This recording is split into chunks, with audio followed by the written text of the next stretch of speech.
the Chamber of Commerce, Trade and Industry, Dr. Kawesha Chabuka, the Director General of the Zambia Development Agency, Mr. Mkula Makasa, ZDA Senior Management present, the press, ladies and gentlemen. Welcome to the Exporter Audit Dissemination Workshop. My name is Laura Mshakwa Hamusite, and I'm the Communications and Public Relations Manager at the Zambia Development Agency. It is my pleasure to be your host on this glorious morning. On behalf of the Zambia Development Agency, I would like to extend a very warm welcome to all of you. We appreciate you taking time off your busy schedules to join us here today. We hope that you find the program that we have lined up for you this morning fruitful and engaging. Today, you will learn from experts from our Export Development Division about the findings of the exporter audit that was conducted in 2020. The survey was conducted to establish the supply capacity of the Zambian companies producing non-traditional export products, and also to understand the challenges that the exporting companies face. After such an exercise, ZDA makes recommendations to government to help influence policy, and it is through an exercise like this that ZDA is able to maintain a database of the exporting companies. You also learn, ladies and gentlemen, in this workshop about the findings of the market research that was conducted on the CONGO DRC market in collaboration with the Ministry of Commerce, Trade and Industry. This market research was conducted to just understand the Congolese market, identify the importers and distributors of non-traditional exports. Before we dive in, ladies and gentlemen, just a quick run through of today's program. First on the program, we have the opening speech by the ZDA board chairperson. After the ZDA board chairperson delivers his speech, he's going to call upon the permanent secretary and the Ministry of Commerce, Trade and Industry to deliver his keynote speech. This will be followed by a presentation on the findings of the exporter audit by the Director for Export Development. And then we have a question and answer session. Then next on the agenda will be a presentation by the Manager for Export Development on the market research findings of the on the Democratic Republic of Congo, followed by another question and answer session. Next will be a vote of thanks from the ZACI president, and then the Director General of the Zambia Development Agency will officially close this workshop. And now, ladies and gentlemen, to officially kick off the workshop, please welcome the board chairperson of the Zambia Development Agency, Bishop David Masuka. The floor is yours, sir. The Permanent Secretary, Minister of Commerce, Trade and Industry, Mr. Mshuma Mlenga, President, Zambia Chambers of Commerce and Industry, and Chairperson of Zambia Private Sector Alliance, Dr. Chabuka J. Kawesha, Director General of Zambia Development Agency, Mr. Mkula Makasa, Senior Government Officials present, Private Sector Representative, distinguished guests, ladies and gentlemen.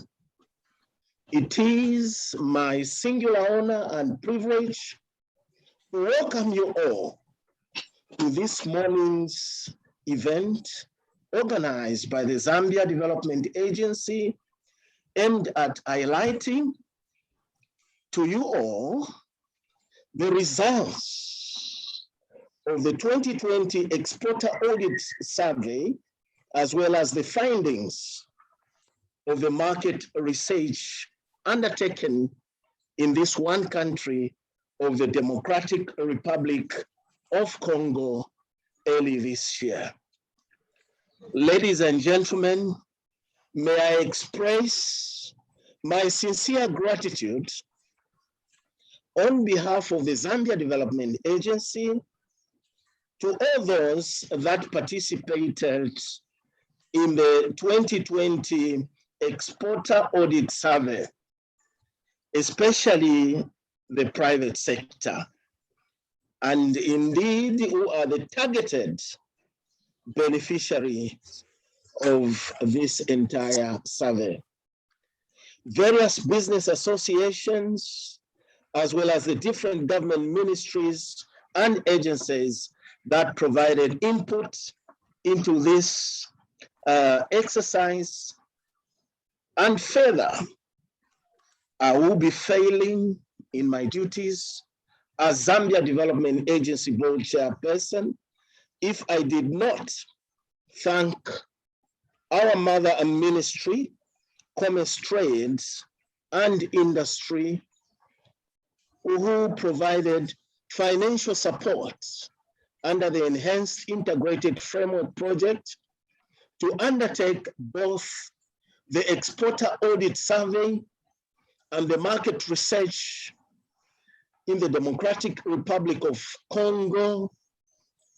We just say that we are so grateful and we salute you for the support you rendered to us. Ladies and gentlemen, as you may be aware, that the Zambia Development Agency, ZDA, is the country's premier economic development statutory body, mandated to promote and facilitate trade, investment, and enterprise development in the Republic of Zambia. The agency is also responsible for building and enhancing the country's investment profile for increased capital inflows, capital formation, employment creation, and growth of the macro, small, and medium enterprise. May I just bring to your remembrance that ZDA, through the Export Development Division, is focused on product development and adaptation, export promotion, trade facilitation, and market access of non-traditional export, NTEs, in the region as well as at international markets. Distinguished guests, ladies and gentlemen, may I just highlight the main objectives of our undertaking, both the Exporter Audit Survey and the Audit Survey. One was to collect the information necessary for the formulation of the National Exporters Association and the Export Promotion Councils. Two, we were interested to monitor the trends in the national tradition exports, NTEs, for the formulation of the evidence-based recommendations and interventions. Our third objective was to collect export market information for the formulation of an export promotion plan for the year. Objective number 4 looked at to gather information on non-tariff barriers affecting the Zambian exporters. Our last and the 5th objective was to assess the impact of government export policy and general macroeconomic measures on the performance of non-traditional exports. Ladies and gentlemen, in addition to the Exporter Audit Survey, you may wish to know that our agency, working in collaboration with the Ministry of Commerce, Trade, and Industry, undertook a market research in 2 cities of this great country of DRC, Lubumbashi and Kolwezi, from the 15th to the 24th May 2021. The purpose of this market research was to gather information and develop a better understanding for the Congolese market as well, and also to establish contact with potential importers and distributors of Zambia's non-traditional export products in that market. The findings of the research will also be shared today, together with the exporter audit survey, so that this information can assist you, our business community, especially the exporters, to make informed decisions. Distinguished guests, ladies and gentlemen, the findings of the exporter audit survey are crucial in assessing the opportunities, as well as looking at the challenges that the exporters face. Once these opportunities and challenges are known through empirical evidence obtained from the respondents we met in this country, it is the duty of the Zambia Development Agency to package them into actionable programs. Further, the agency has also the responsibility to feed these findings into policy formulation by government in order to enhance the quality and relevance of export policies based on this evidence. Distinguished guests, ladies and gentlemen,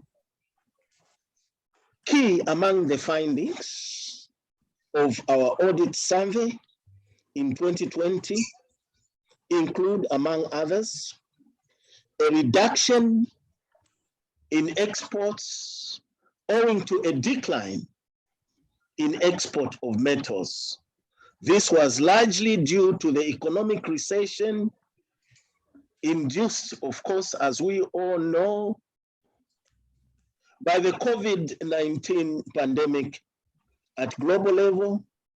That also reduced demand for copper and cobalt metals, respectively. In terms of the NTEs, the country recorded a total of 1.9 billion United States dollars in 2020, compared to 2.2 billion United States dollars in 2019, and this represented what was the price you told me about the 0.8? 14.9. This significant drop was largely owed to the COVID-19 pandemic, which resulted Mr. Sood, in please supply mute your mic. chain disruptions. Could I ask, with due respect to the Permanent Secretary, Commerce and Industry, could I ask our honorable participants, please switch off your mics. I'll repeat. This significant drop was largely owed to the COVID-19 pandemic, which resulted in supply chain disruptions and closure of markets due to the lockdown and movement restrictions in both the local and international markets. Further, this decline on the NTEs was attributed, under the period which is being reviewed, was mainly to the high costs of production, particularly as we are aware the high energy prices, the load shedding, and of course, the depreciation of the kwacha against major currencies such as the United States dollars. Permanent Secretary, I want to say that additionally, export incentives such as VAT rule number 18 refunds were not paid on time. However, there was a notable improvement, PS, in the administration of the VAT rule number 18. Even if companies also complained of the delays in the receipts of the refunds and the inability to offset them. Distinguished guests, ladies and gentlemen, before I close, I want to assure you that the private sector findings will benefit you, and you also benefit from the recommendation of this exporter audit survey and market research, which we undertook in the Republic of Congo. I'm glad to inform the private sector that us, the Zambia Development Agency, we have developed what we are calling the N8+1 strategy that will make it possible to implement these findings of the two activities in a systematic and accountable manner. The N8 export plan aims to maximize the exports of non-traditional exports into the 8 neighboring countries. Now you may wonder, what is this +1, which is South Africa? Permanent Secretary, the N8+1 export plan is based on a scientific data which shows us that close to 70% of Zambia's non-traditional exports destination markets are the 8 neighboring countries plus South Africa. I'm glad, again, to inform you, the private sector, that Zambia Development Agency, with our mother ministry, Commerce, Trade and Industry, and other stakeholders, are working tirelessly to roll out the African Continental Free Trade Area National Implementation Strategy in order to take advantage of the 1.2 billion consumers in the continent.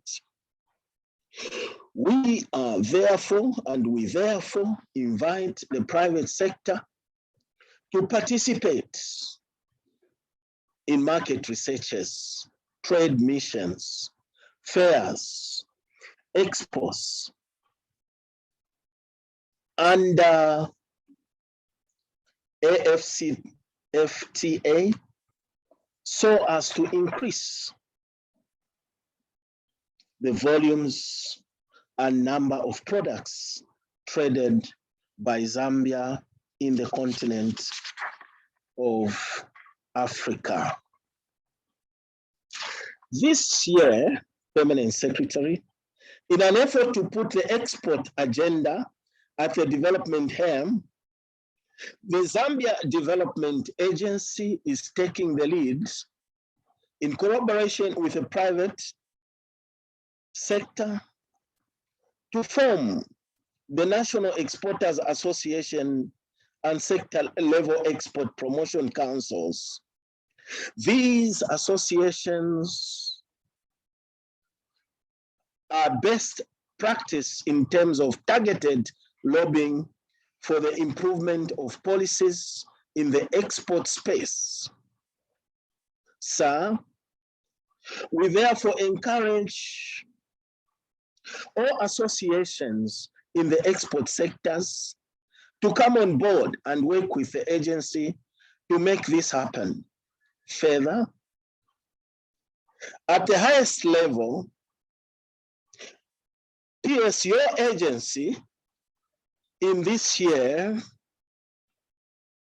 is commencing the annual Presidential Exporters Awards aimed at maximizing buy-in of the export agenda for the country, especially in the work of the African Continental Free Trade ratified by Zambia.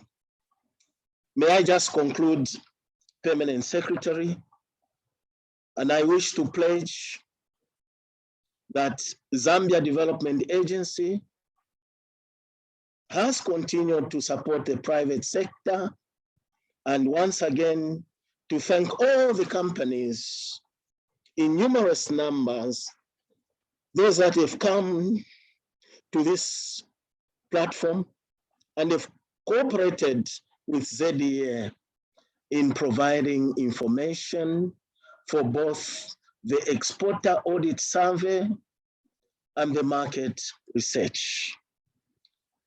I also want to implore those companies that do not take part in this exercise to do so that we move together, so that we increase the interaction with our mother ministry, Commerce, Trade and Industry, and its agency, the Zambia Development Agency. And this indeed will make sure that there is effectiveness in the export policies, and we will have efficiency in our business dealings. Permanent Secretary, I wish our participants today a fruitful discussion during this dissemination workshop. I thank you. It is now my singular honor, and my duty is simple, to call upon the Permanent Secretary of the Ministry of Commerce, Trade and Industry, Mr.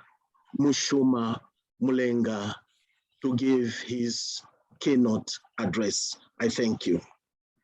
Thank you very much, the board chairperson, Zambia Development Agency, Bishop David Masupa, board members of the Zambia Development Agency, the president, the Zambia Chamber of Commerce and Industry, and the chairperson of the Private Sector Alliance, Director General ZDA, Mr. Mkula Makasa, cooperating partners, senior government officials present, heads of statutory bodies under the Ministry of Commerce, Trade and Industry, representatives from the private sector, members of the press, or should I simply say, distinguished ladies and gentlemen. It is my great honor and privilege to officiate at this very important event, where we as government are meeting the private sector and other stakeholders to share information that will help us grow our economy so as to improve the livelihoods of the Zambian people. Let me begin by paying special gratitude to the Enhanced Integrated Framework project housed within the Ministry of Commerce, which provided the logistical support to undertake this survey. The EIF continues to provide support aimed at integrating firms into regional and global trading systems, and we are grateful to them. We are here to present the findings of the 2020 Export Audit Survey, as well as the report on the market research conducted in the Democratic Republic of Congo in May 2021. This research was undertaken to increase market access into Congo DR. The 2020 Exporter Survey is of utmost significance given the economic challenges that the country is experiencing owing mostly to the global COVID-19 pandemic. The current underperformance of the economy has necessitated the development of the Economic Recovery Plan, which seeks to relaunch the economy on a path of sustained growth while stabilizing monetary, external, physical environments, as well as mitigating the socio-economic effects of the COVID-19 pandemic. Under the first pillar of this plan, the government aims to restore macroeconomic stability with the increase in export earnings identified as one of the actions required to achieve current account stability. For this reason, I'm happy that the exporter audit is back after not having been undertaken in the past 5 years. Ladies and gentlemen, as you may be aware, the Export Audit Survey is meant to be an annual exercise undertaken by the Zambia Development Agency.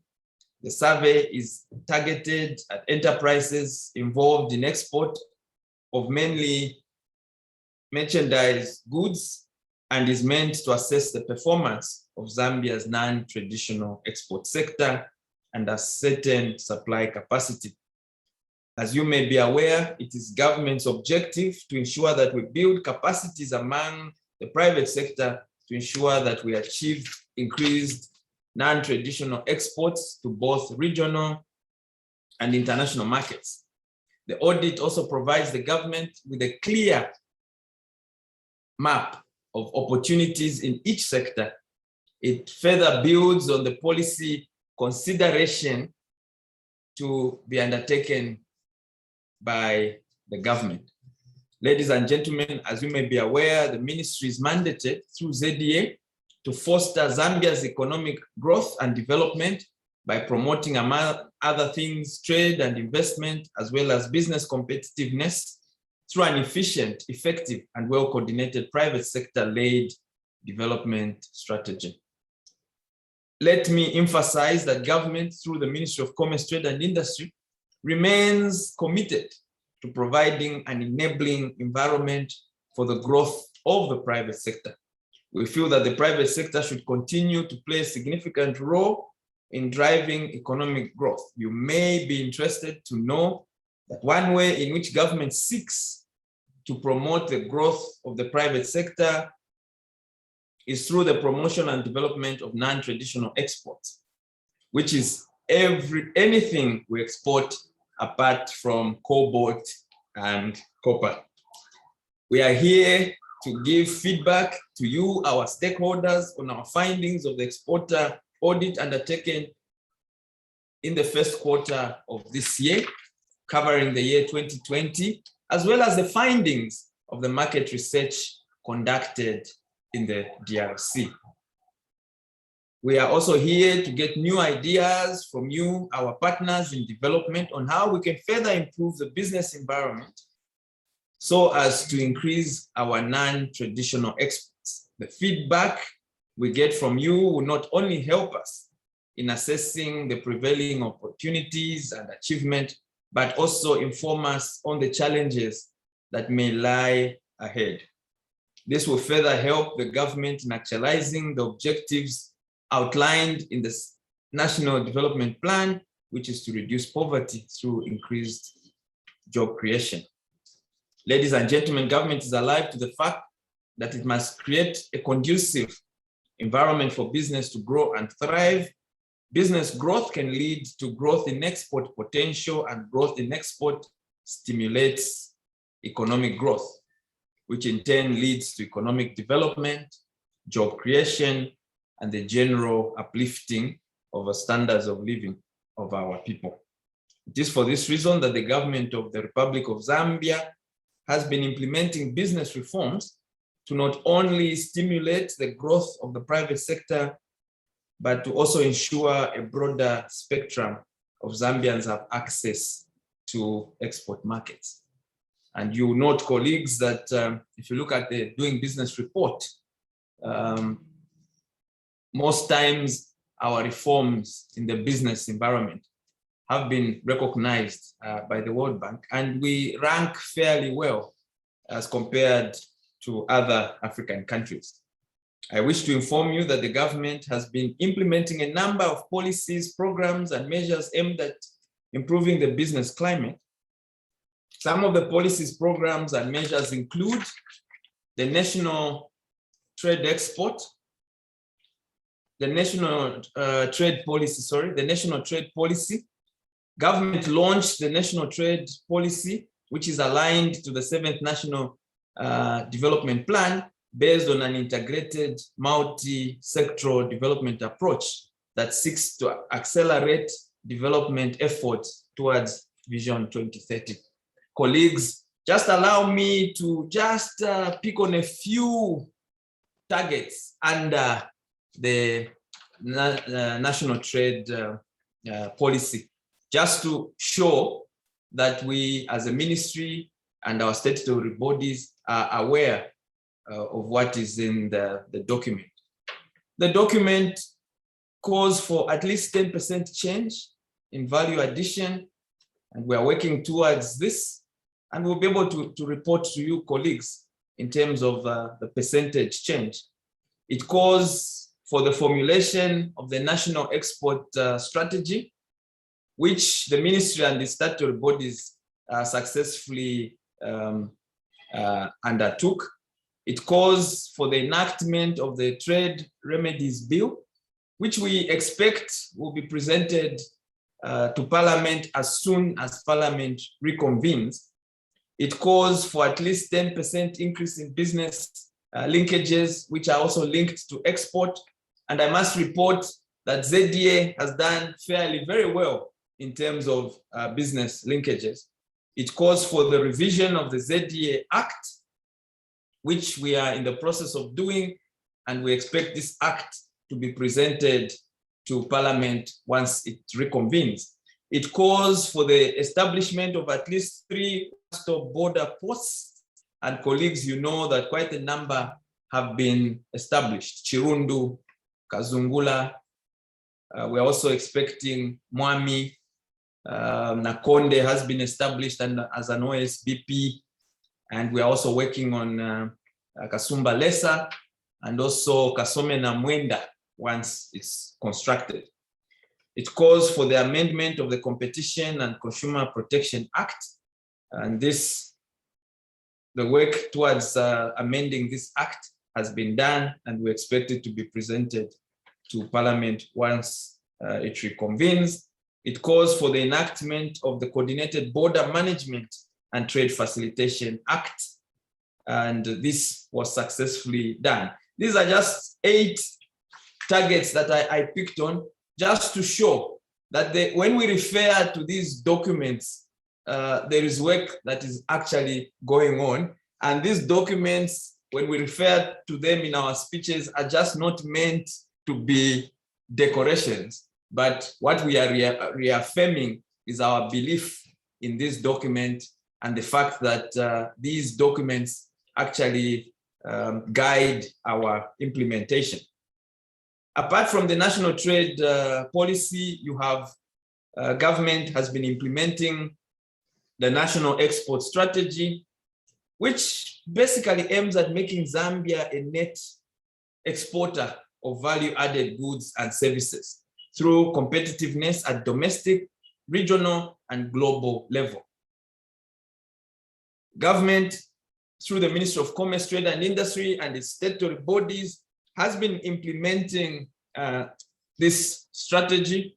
And the final outcome of the implementation is that it's expected to contribute towards Zambia's economic diversification by promoting and stimulating a competitive trade sector and increasing the country's market share in the global economy. In fact, let me indicate, board chair and colleagues in this meeting, that the undertaking of exporter audits and other research is a key target of the national export strategy. So when we indicate that we are sharing the findings of these surveys and the research, basically what ZDA is doing is implementing the national export strategy. Let me also indicate that if you look at Zambia's manufacturing sector, you will note that most of our manufactured exports actually are exported into the region, and Congo is a key part of our export market. And therefore, it is very important, in line with the national export strategy, that we keep on undertaking research so that we can understand these key markets. Colleagues, the government has also been looking at issues of non-tariff barriers. A number of exporters have reported cases on import restrictions and goods inspections in some neighboring countries, which measures increase the cost of Zambian goods. Now, these affect the ability of our exporters to export. But I'm glad to report, colleagues, that the government has been actively engaging our trading partners through COMESA and SADC. We've been using the tools under COMESA and SADC to report these non-tariff barriers. And most importantly, we've also been undertaking bilateral engagements with our trading partners. We've had bilateral engagements with South Africa, we've had with Tanzania, with Congo, and many more of our neighbors. Going forward, we expect that the number of non-tariff barriers being reported by exporters will decline drastically. Let me encourage the private sector to continue working with us on this aspect by reporting any hindrances that you face as you are exporting into the region and also internationally. Government has also increased investment in alternative sources of energy. In 2016, government increased efforts in promoting investments in existing and alternative sources of energy. This has improved the provision of power supply. One notable example of investment in alternative power supply are the two solar-powered stations that have been constructed in the Lusaka South M phase. Just at if I was to give figures, I think it's about 120 megawatts. Those that have more knowledge can give the actual figures, but that is part of government's strategy to encourage investment in non-traditional power supply. Government has also been implementing trade facilitation measures, which included the enactment of the Coordinated Border Management and Trade Facilitation Act, which addresses border coordination by having ZDA and other border agencies operate in a harmonized system through the single window. Remember, colleagues, at the start of my speech, I did allude to the fact that this is one of the measures under the national trade policy. This measure, coupled with the implementation of electronic payment system, has reduced the time and cost of doing business in the new normal. In fact, colleagues, under the national export strategy, one of the targets is the reduction in the time spent at the border by 70%. Yes, that is government's target. And as we interact with you colleagues, we'll be giving updates on just how much we've reduced the time spent on the border. Government has also suspended import duty on raw materials not produced in the country. And I must emphasize, remember we're saying we want to increase local content in line with our local content strategy, which we've been doing actively. And you see that the number of Zambian-made products on the market have increased drastically. In fact, I always boast that in most, especially for the consumer goods, you have a Zambian product in every category of products. Now, this suspension of import duty on raw materials, like I've indicated, these are raw materials that are not produced in the country. So there's no contradiction with our promotion of local content. Promoting local content, making sure Zambian products are being manufactured from Zambian-made content, but also being aware that as a country, there are certain inputs that we require that are not manufactured in the country. So when a manufacturer proves that the content they're using is not manufactured in the country, then they have their duty suspended through the issuance of statutory instrument number 110 of 2021. This is meant to make Zambian commodities competitive in the export market, because one of the complaints was that our products were less competitive because of the cost. Colleagues, the government has also been developing infrastructure that is required to support our trade and our exports.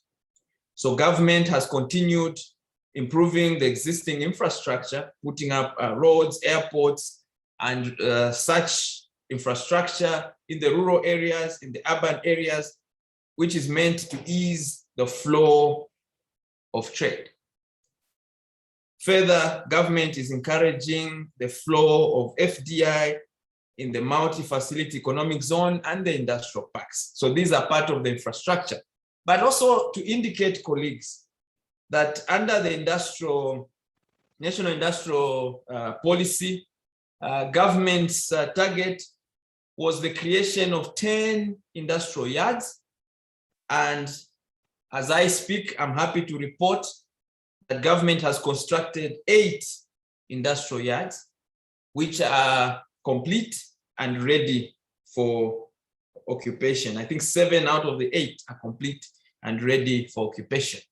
The one in Solwezi, I could estimate that it's about 80% complete. Now, these are meant to propel growth, diversification, and job creation. I think, colleagues, you agree with me that for a long time, one of the challenges that has been highlighted in terms of the competitiveness of Zambian products has been inadequate infrastructure.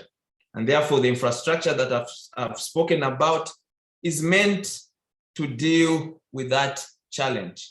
And we'll continue promoting infrastructure in the multi-facility economic zones and industrial parks, and also continue promoting industrial yards.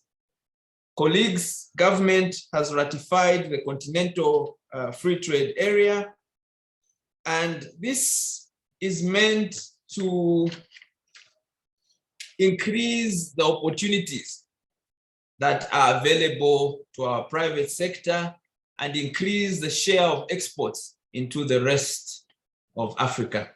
The government has since developed an implementation strategy which is aimed at taking advantage of the agreement. We were actually launching the implementation strategy last week, and we have an implementation committee, which I'm happy to report that the private sector sits there represented by the president of the Zambia Private Sector Alliance.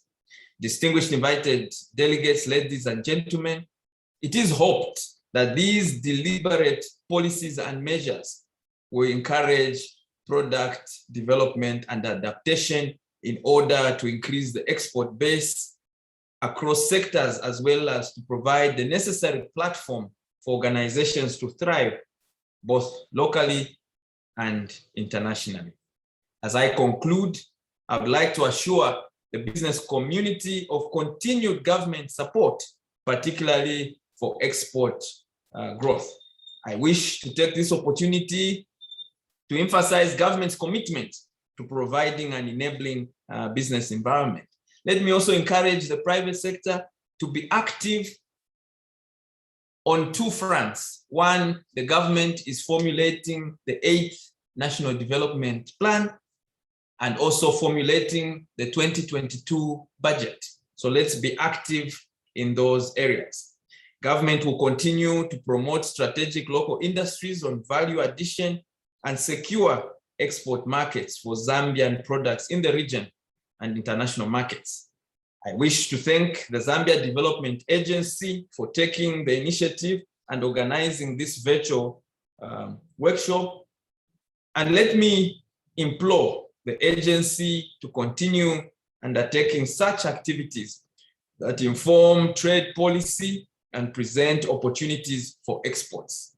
Lastly, I wish to thank all the stakeholders present for their positive participation in this process. Together, colleagues, ladies and gentlemen, we are partners in development.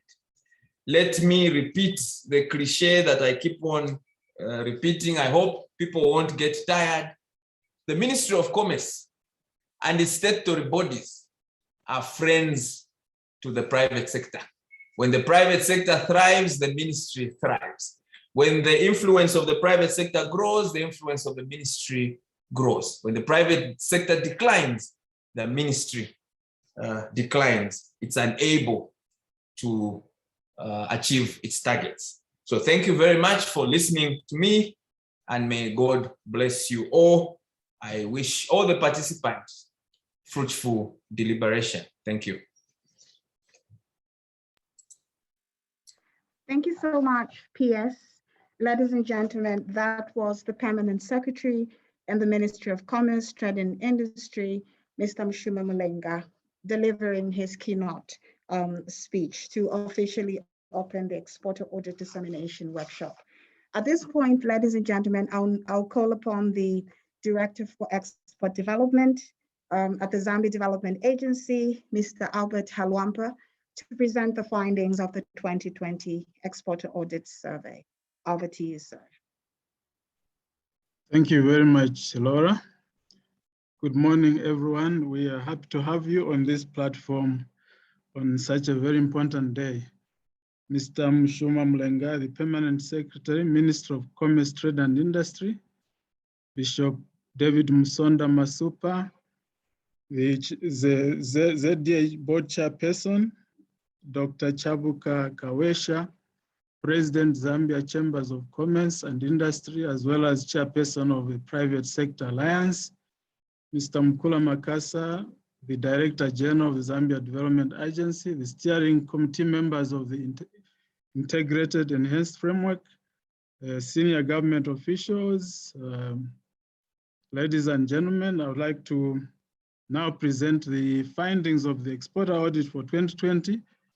I'd like to remind you, as has been already alluded, we were here 5 years ago. And if you see us learning how to walk, please support us. That's what we need from you. And we want to thank you and welcome you to this platform. Thank you so much. So that's the outline for our presentation today. Of course, the survey background, the trends in domestic and global economy, findings, the survey results, and then export development interventions, and then recommendations. Basically, just a short brief about ZDA. We don't want to assume everybody remembers who we are. Sometimes you forget who ZDA is. Basically, we are a quasi-government agency established by Act of Parliament, number 11 of 2006. And our mandate is to foster economic growth and development through the promotion of trade, investment, and also development of micro, small, and medium enterprises.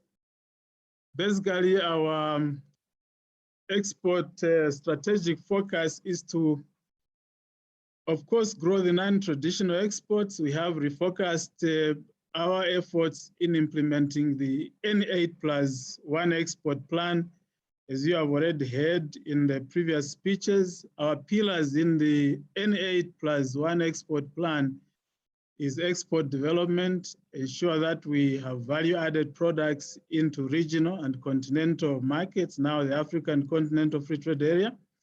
Export promotion, make sure that when we develop these value-added products, we take them to markets, show them why Zambian products should be bought and not Zimbabwean or Kenyan products. That's what we do in export promotion. And then we also ensure, cognizant of the fact that there's competition around the world, we ensure that we undertake market research through the market development pillar to provide the private sector with up-to-date trade information so that they can adapt, change their product formulas or labeling or packaging so that they can compete out there. Then we also have a trade facilitation working with ZDA to make sure that the goods for private sector move within a specific turnaround so that they don't incur losses at all. Of course, these are processes and procedures and also certain infrastructure related in terms of promoting exports. We're also going into green exports. We believe that these are low-hanging fruits trending all over the world in the wake of climate change, issues to do with forest value chains. These are areas that we are very much interested in as ZDA. The objectives of the Exporter Audit Survey, the overall one basically is to assess export performance of exporters, look at their opportunities and challenges, and then feed into policy formulation from there. Specifically, we collect information to formulate export promotion councils. These were the specific objectives for the Exporter Audit Survey for 2020. So we realized that information to formulate export promotion councils and even the National Exporters Association was crucial moving forward in the wake of the ACFTA, which we are now, participating. Also to formulate evidence-based recommendations and interventions. You realize, colleagues, the fiscal space is very limited. So our policies must be based on evidence. They must be responsive to the problems that are on the ground as far as the exporting sector is concerned. To also collect export market information is very important to understand the expectations of the exporters. Which markets do they want us to take them? Is it Congo? Is it Zimbabwe or Kenya? Or should it be within the SADC or COMESA? So that's very, very important so that this can feed into our export promotion action plans. And also to gather information on the non-tariff barriers. You know that world over, governments tend to protect their territories, protect industry. Even if we've signed so many bilateral and multilateral agreements, there's this tendency by governments all over the world to protect domestic industry. So we keep monitoring and collecting information on non-tariff barriers and then feed them into the Ministry of Commerce, Trade and Industry so that we can have them resolved. And also to assess impact of government policy to see how effective it is on the ground, whether the exporters are appreciating. Basically, that's the methodology. We use secondary data, and we also use a structured questionnaire to administer the exporters, just to get their responses from the ground. And on secondary data, work with the ZSA, which is formerly Central Statistical Office, and also the Bank of Zambia. So we'll now look at the trends in domestic and international arena. Of course, the exchange rates, they average around 18 per US dollar. Then the real GDP, of course, we saw that decline due to COVID, average inflation there at 15, interest rates at 26.48, of course, concerning. We moved to the copper prices. We know the story. The highs were at 7,800. We know now that copper is trending at almost getting to $10,000. But we know the story is cyclical. Very soon, before we know it, that cycle of downward trend will come again. That's why we're here to promote non-traditional exports. In terms of the trends of exports, that is the trend there from 2015 to 2020. You see that the line for the non-traditional exports down there is quite flat. We were at $1.9 billion in 2020. And you can see there the metals at 5.8 billion, and then the total exports at $7.8 billion. Of course, we would like the graph, or rather the line for the non-traditional exports down there to move somewhere where the metals are. A lot of work required there. In terms of, just to show you the trend in terms of figures, we're still hovering around, you know, close to 1.8 billion. You can see the picture is not changing much. Of course, in 2019, we had $2.2 billion. We've come down to $1.9 billion in 2020. Of course, we know the story hugely. It's the COVID story. Such a disruption that we never expected, but has really affected the trade negatively. In terms of the NTs as percentage of total exports, you can see down there, we're still hovering around 24%. If you look at the 7th National Development Plan, we had expected that by now, we should have been talking of 50% traditional exports to 50%, 50 non-traditional exports. But we are still at 70 or 74, somewhere there, traditional exports, which is copper and cobalt, versus 24 somewhere there on non-traditional exports, which includes almost 1,000 products. So we still have a lot of work to do. ZDA in particular, working with private sector to push products into markets, and also crying before our government for export policies that can motivate the private sector to, venture into all the markets where Zambia has comparative advantage. In terms of the top exporting sectors, you can see there engineering and foundry in 2020 performed very well, followed by chemicals, and then third, processed and refined foods, followed by primary agriculture, mining, building materials, electricity, and then the last one was other manufacturers. Of course, we have the rest of the subsectors as well. So this is how the subsectors performed in terms of non-traditional exports. These policy points to see why some of the sectors performed better than others. Of course, when we look at the COVID pandemic, you could see that some sectors, had more impact than the others. You can see the chemicals and pharmaceuticals. Those are some of the products that still benefited. If you look at engineering, mainly you're looking at copper cables, where you have big players like Zamefa. I think in the region, these were still in high demand. Processed and refined food, you're talking of products like, sugar, the products produced by Trade Kings, Maheo, and others, playing big in that area.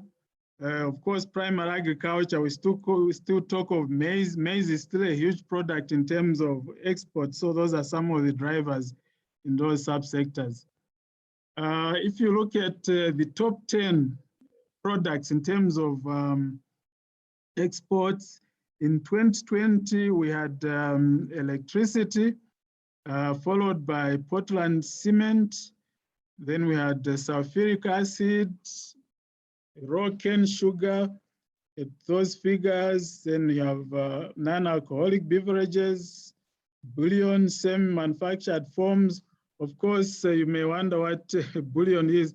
This is a byproduct in the processing of copper. You know, this is dust gold, but it's a high valued product, and it's fetches very high prices in countries like South Africa. Followed by those precious stones there, the rubies, sapphires, and emeralds. And also you have sulfur of all kinds, precipitated and colloidal sulfur, quicklime in that order, and then lastly tobacco down there. So these were the top 10 non-traditional export products in 2020. In terms of the top markets, you can see if you remove countries outside Africa there, you will see the DRC being our #1 market, having exported $893 million. It's a huge market for Zambia, always hovering around 30%. I know that other countries far from here, they take advantage of this market. They move into Lubumbashi, Kolwezi. But I think going forward, the Zambia Development Agency, of course, with the support of our mother ministry and the private sector, we plan to make sure that the Congo market, which we believe is our God-given market, if there's any country that should benefit from the Congo market, it's Zambia. The good thing is that the population of the southern part of Congo, which is Katanga province, of course now subdivided into 4, has same population as Zambia. But the good thing is that we have the comparative advantage in that country. We grow so much in terms of agricultural products, which they don't grow into Congo. And you see almost every day, you have close to 8,000 brothers and sisters from the Congo side coming into Zambia to buy products, chickens, eggs, fish, goats, milimili, what have you. So this is a very precious market for Zambia. Of course, seconded by South Africa, a lot of issues there, but it's our #2 market, followed by Malawi, Zimbabwe, very strategic in those areas. So these are the top 10 markets that our non-traditional exports were destined in 2020. In terms of the market blocks, you see that COMESA and SADC at 58%. So this remains Zambia's major export destination in terms of non-traditional exports. And what makes me glad about this combination of COMESA SADC is that it's part of the African Continental Free Trade Area. So already we are playing big there in terms of the African Continental Free Trade Area, and we are looking forward to play big as ZDA in terms of implementing the national implementation strategy for the ACFTA to make sure that Zambia's products can have increased market share in the new continental market. So let me now move into the survey results from the findings as the exporters responded. You can see that of the major constraints that the exporters faced in 2020 was the COVID pandemic at 42%. You are aware, colleagues, distinguished guests, ladies and gentlemen, that a lot of countries shut down their borders, they scaled down on productions. As you are aware, Zambia is an import-dependent country, meaning that even what we produce for export, a lot of components, raw materials, inputs are imported. So meaning that with borders having closed, particularly the South African route, which is a major route in terms of feeding into our raw materials, and a lot of imported products shut down, it affected production of export products. So you can see there COVID-19 pandemic at 19%, and we hope that going forward, as we adjust to new normal, we'll be able to leverage on how to go about this. And then secondly, it was the erratic electricity supply at 20%. Of course, starting around 2012, there about 2013, we've had issues with the electricity, but of course, we are happy that through government efforts, there's been accelerated investments in this area, and we are experiencing an improvement in terms of electricity supply. And then thirdly, the depreciation of the kwacha.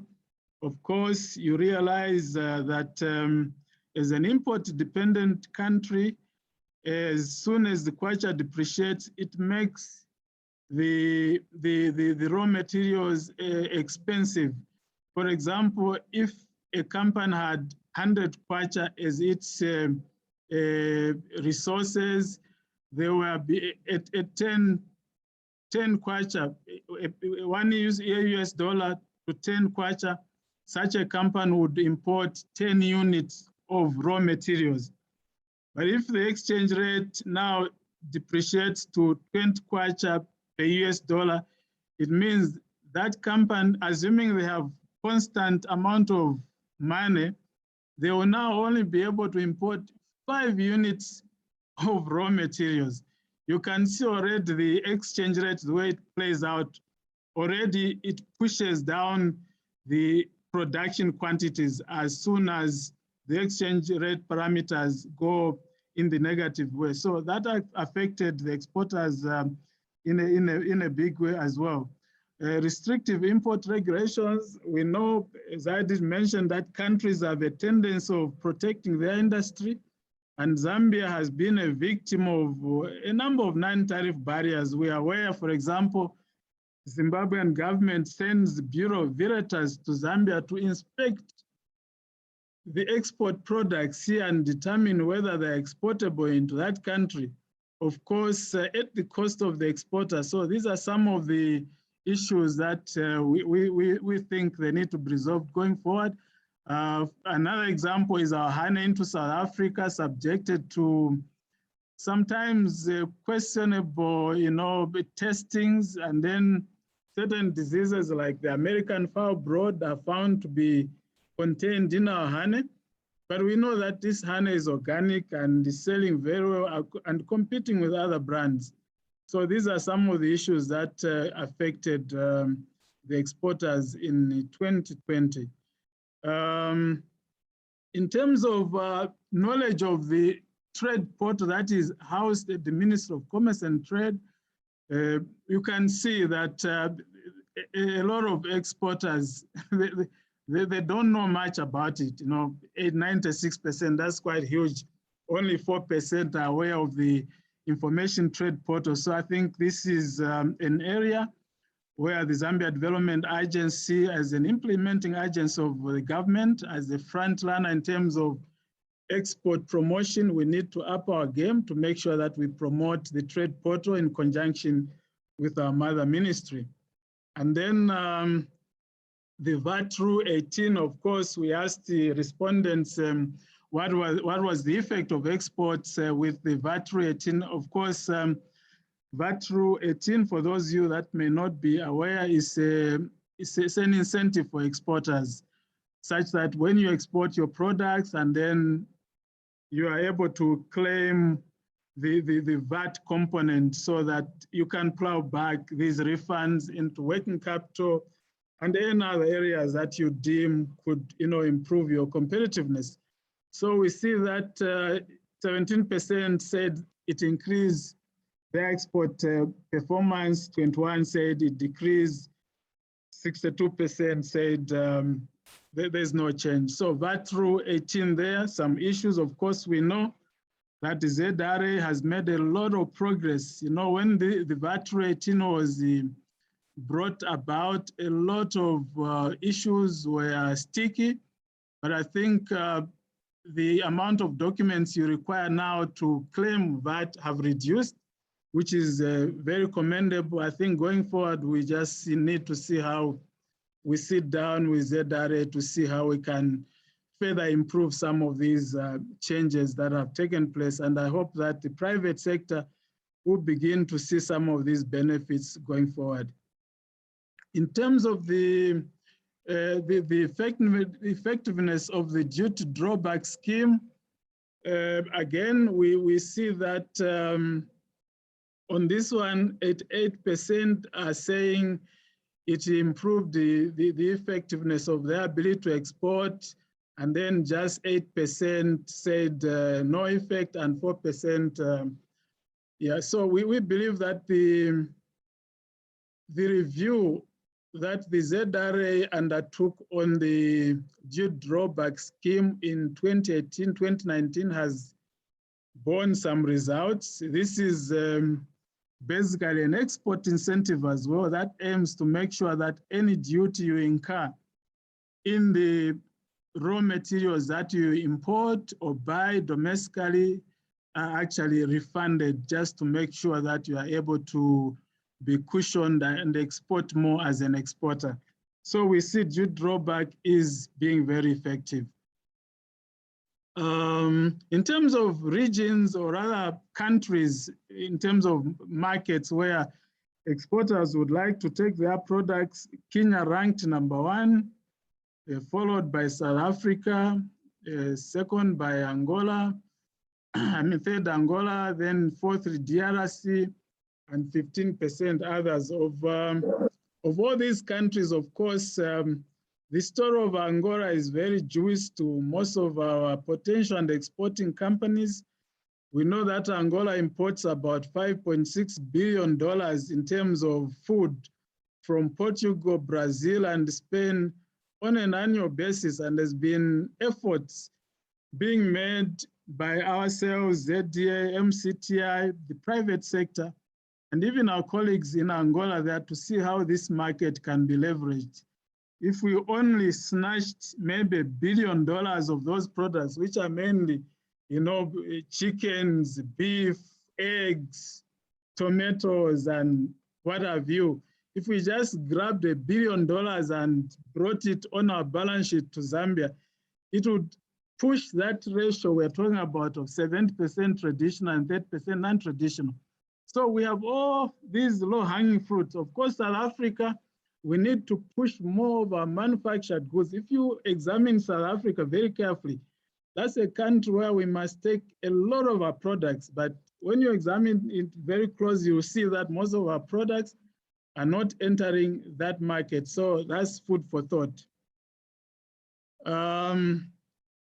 The other key issue, really, and this is exciting to the integrated, enhanced integrated framework, the funders of this survey and the Ministry of Commerce and Trade, to make sure that we begin to form the export promotion councils.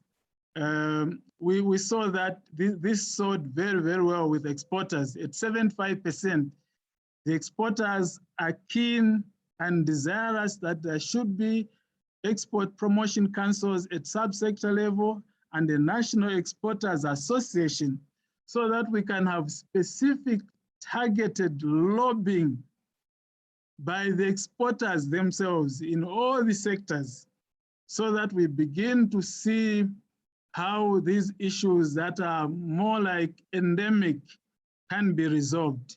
So going forward, ZDA is moving forward and making sure that we take the lead to formalize the National Exporters Association and Export Promotion Councils. We are hoping that by end of September or somewhere there, we should have put something on the table. In terms of the key activities that we conducted in 2020, just to show you what we normally do on ZDA, as ZDA, and this should be very exciting to the private sector. In 2020, we of course had the Impex 2020 Impex conference, where we had a number of exporters that exhibited online. This should have been a physical event, but because of COVID, we ended up having a virtual conference. And at that point, we're still learning the ropes of, taking advantage of the digital platform. We had 400 delegates, and we also had the Zambia-Egypt Business Virtual Forum, the India-Zambia B2B virtual meetings, and also the trade mission to the DRC. Going forward, we're expecting that ZDA and private sector, we should be going into the DRC every quarter. And the first trade mission for 2021 is taking place in September, next month, 8th to 14th September. Some of the business support and market linkages that we undertook involved the export readiness and mentorship. We train exporters to be ready, whether in terms of providing information, procedures and processes, Incoterms, marketing techniques. This is what we did in 2020, industrial visitations, exporters market linkages, trade fairs such as the Ghanaian honey market, the Hong Kong trade fair there, and also the India Soft. So those are just some of the activities that we undertook. Now the recommendations coming from the findings of the exporter audit for 2020, we feel that the government is moving at a very good pace, and we feel that the economic recovery plan needs to be supported by all the stakeholders. So we need to effectively implement the economic recovery plan with all stakeholders so that we can be back on track, given the effects of the COVID-19 pandemic. We also believe that we need to increase investment in and use of e-commerce platforms to maintain or increase market access of non-traditional exports. We believe that COVID-19 pandemic is something which is here to stay, and we just need to get accustomed to it. Of course, we believe that also the vaccination rate is moving quite well. We believe that at some point, almost the entire population will be vaccinated. So in terms of export promotion, we'll leverage on the digital platforms, of course, also leveraging on the e-commerce strategy.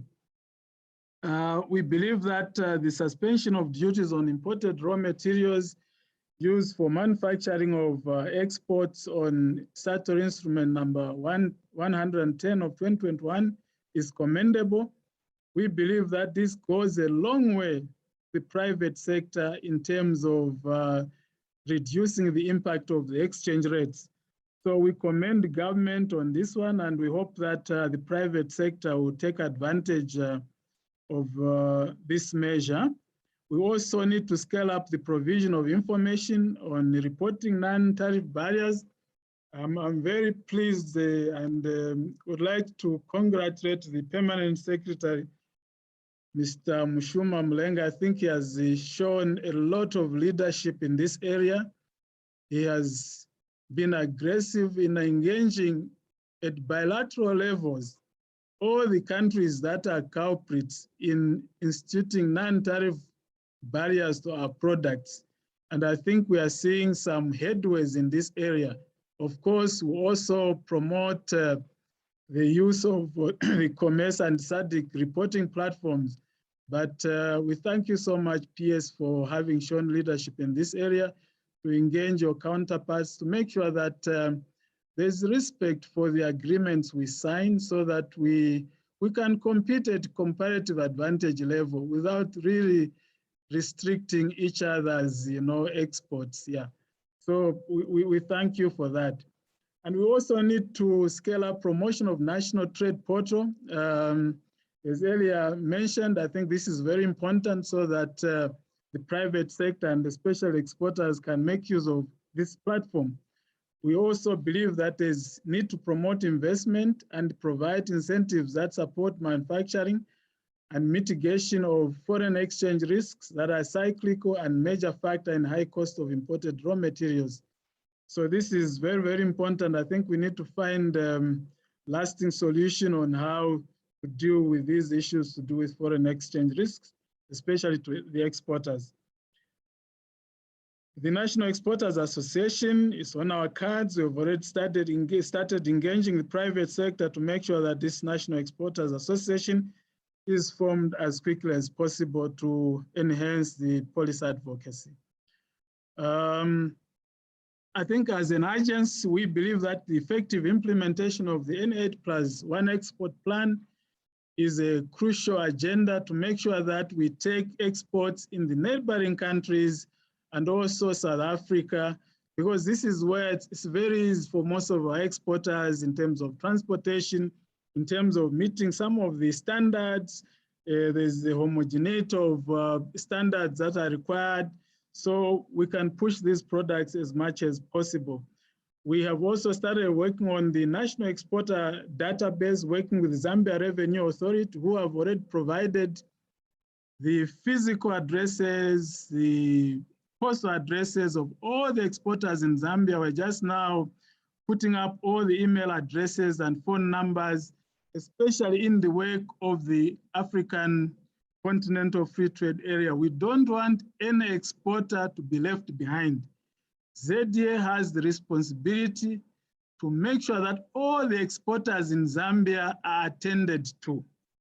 We are the face of government in terms of implementing government policy and the strategies for increasing non-traditional exports. So we'll make sure that every exporter is attended to in terms of providing export services. It could be training in export readiness. It could be provision of up-to-date trade information. It could be, going for trade fairs. It could be going for trade missions. We need every exporter to be aware of what government is doing.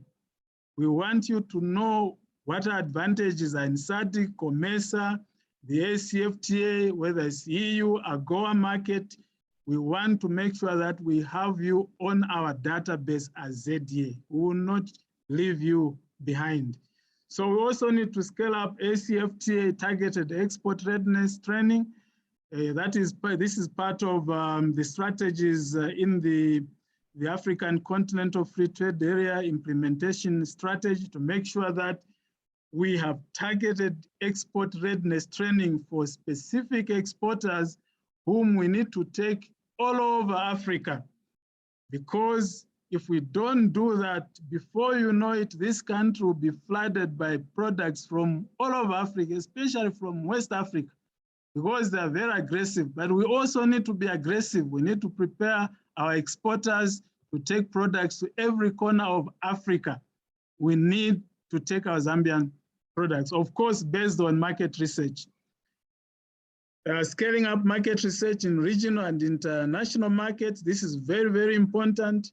I always learn a big lesson from Zimtrade. Our counterparts across the borders here, they value, like any other trade and investment promotion agents, market research is a key component. And I'm happy that the permanent secretary emphasized on this point. Without market research, you will be producing products, you'll be packaging products, you'll be labeling products in a wrong way, and by the time they reach that market, the importers will have moved. So if you don't have up-to-date trade information, you will incur losses. You end up closing companies because losses in any manner are not sustainable. So market research is very, very key. Of course, COVID-19, I've already alluded to that platform there. That point that we need to use virtual platforms in export promotion to make sure that we take advantage of both in-person and also virtual strategies. Thank you so much. This is what we had on the exporter audit for 2020, the findings and recommendations. I hope that you found our presentation very useful, and going forward, we'll continue to discuss and talk about some of these issues. I know there is a lot to be done. We will now invite questions and answers based on what has been presented. I thank you.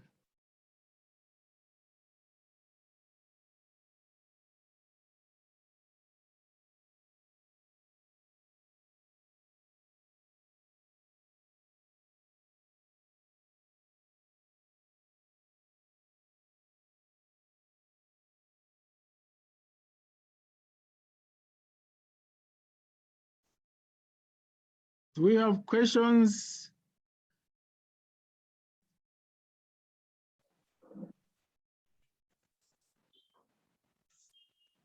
Yes, Chair, I have a question. Yes, please go ahead. Thank you very much, Director, for that elaborate presentation. I know intra-trade among African countries is very low, and among others, the reason is what you presented, the issues of NTBs. So I wanted to find out if the research did try to assess or identify the actual NTBs that affect Zambia's potential products for exports to DRC. I think this is key information that will be needed by Zambia's potential exporters to that market. Thank you.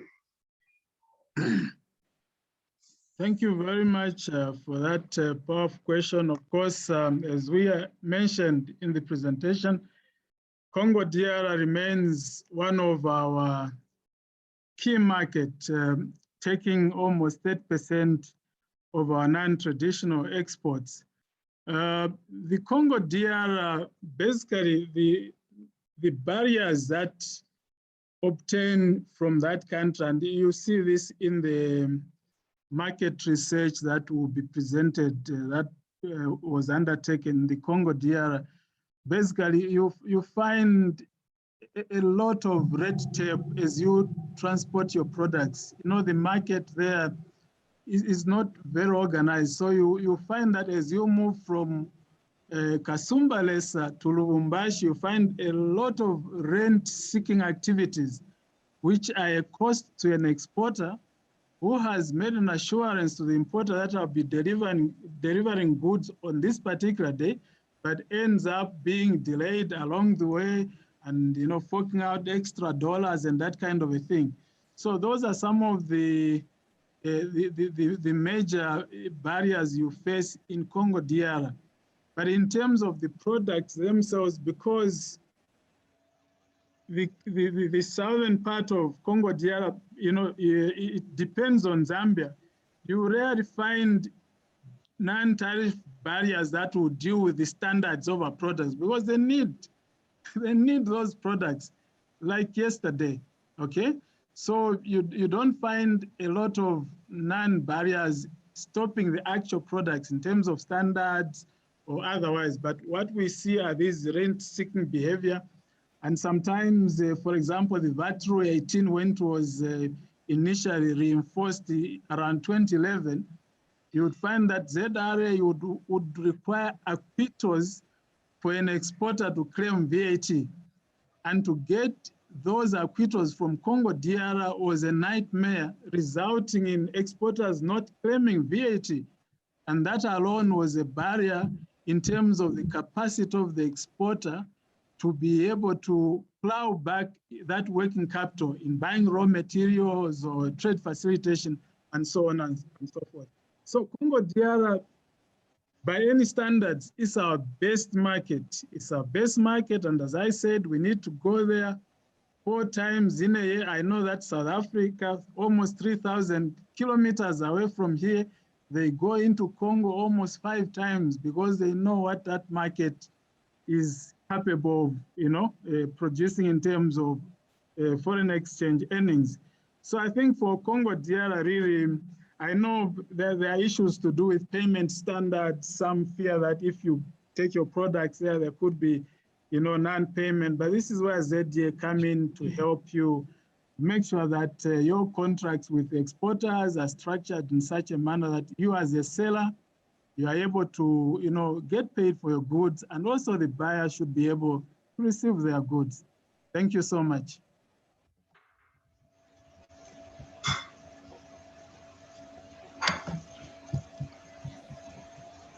Mr. Kamayoyo, I can see a question. Kelvin Kamayoyo. Yeah, thank you very much, Chair, and thank you for the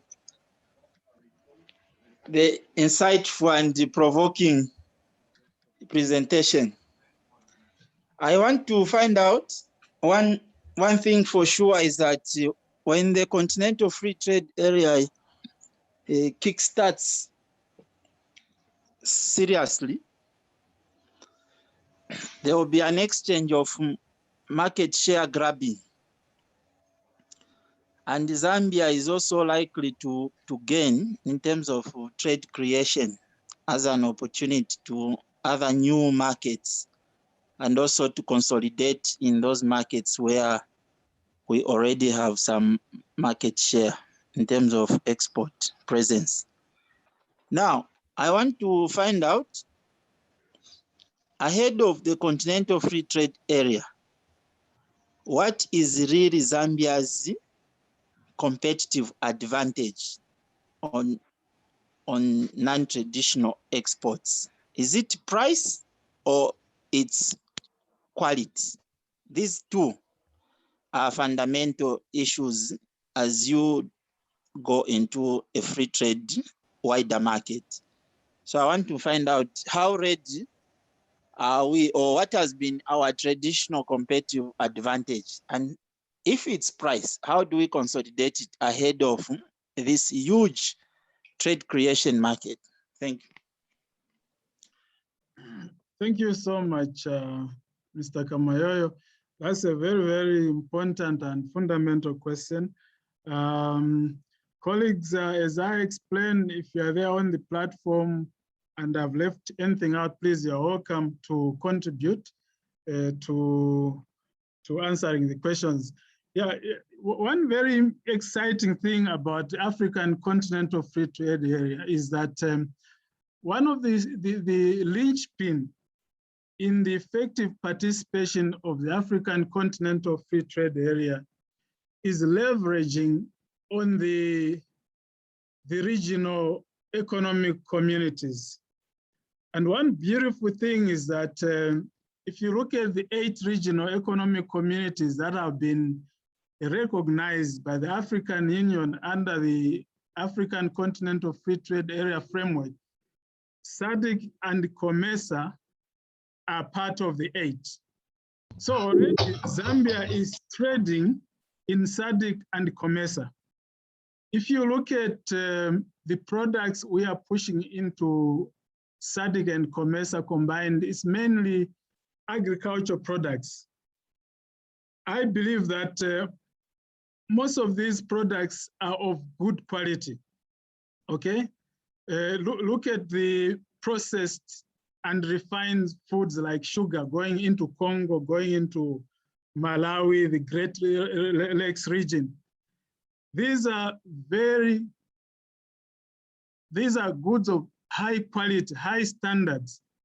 So in my case for Zambia is to go step by step, because we'll not start, rushing to go to Benin when data already shows that within the African Continental Free Trade Area framework, we have got these 8 neighboring countries plus South Africa. We can add some more as we review the N8+1 strategy. So let us take advantage of Congo, take advantage of Angola, where our products are highly sought of because of quality. And also in terms of price, we compare we compete very, very fairly in terms of prices. So it's both the quality of the products and also the price. But I think let's go step by step, taking advantage of the regs in which we are already operating that have been recognized by the ACFTA, and that's SADC and COMESA. We can do much more so that as we move into outer areas, and we are not ignoring other markets. We are saying, let us expand, consolidate, and penetrate, create new products, new markets within SADC and COMESA, which are part of the African Continental Free Trade Area. And as we move further north or west or wherever, we'll have a lot of learning curves on how to actually deal with other markets within the continent. Of course, based on intensive market research to inform us on what products, which countries we need to go to. Of course, it will take time to be all over in Africa, but of course we need to move strategically, step by step, taking advantage of what we are already good at in terms of quality and prices within SADC and COMESA, and then move much further north and west. Thank you so much. Ambassador Nyironga, I can see your hand. Oh, Christian, I'll come to you just after Ambassador Nyironga. I've seen your hand.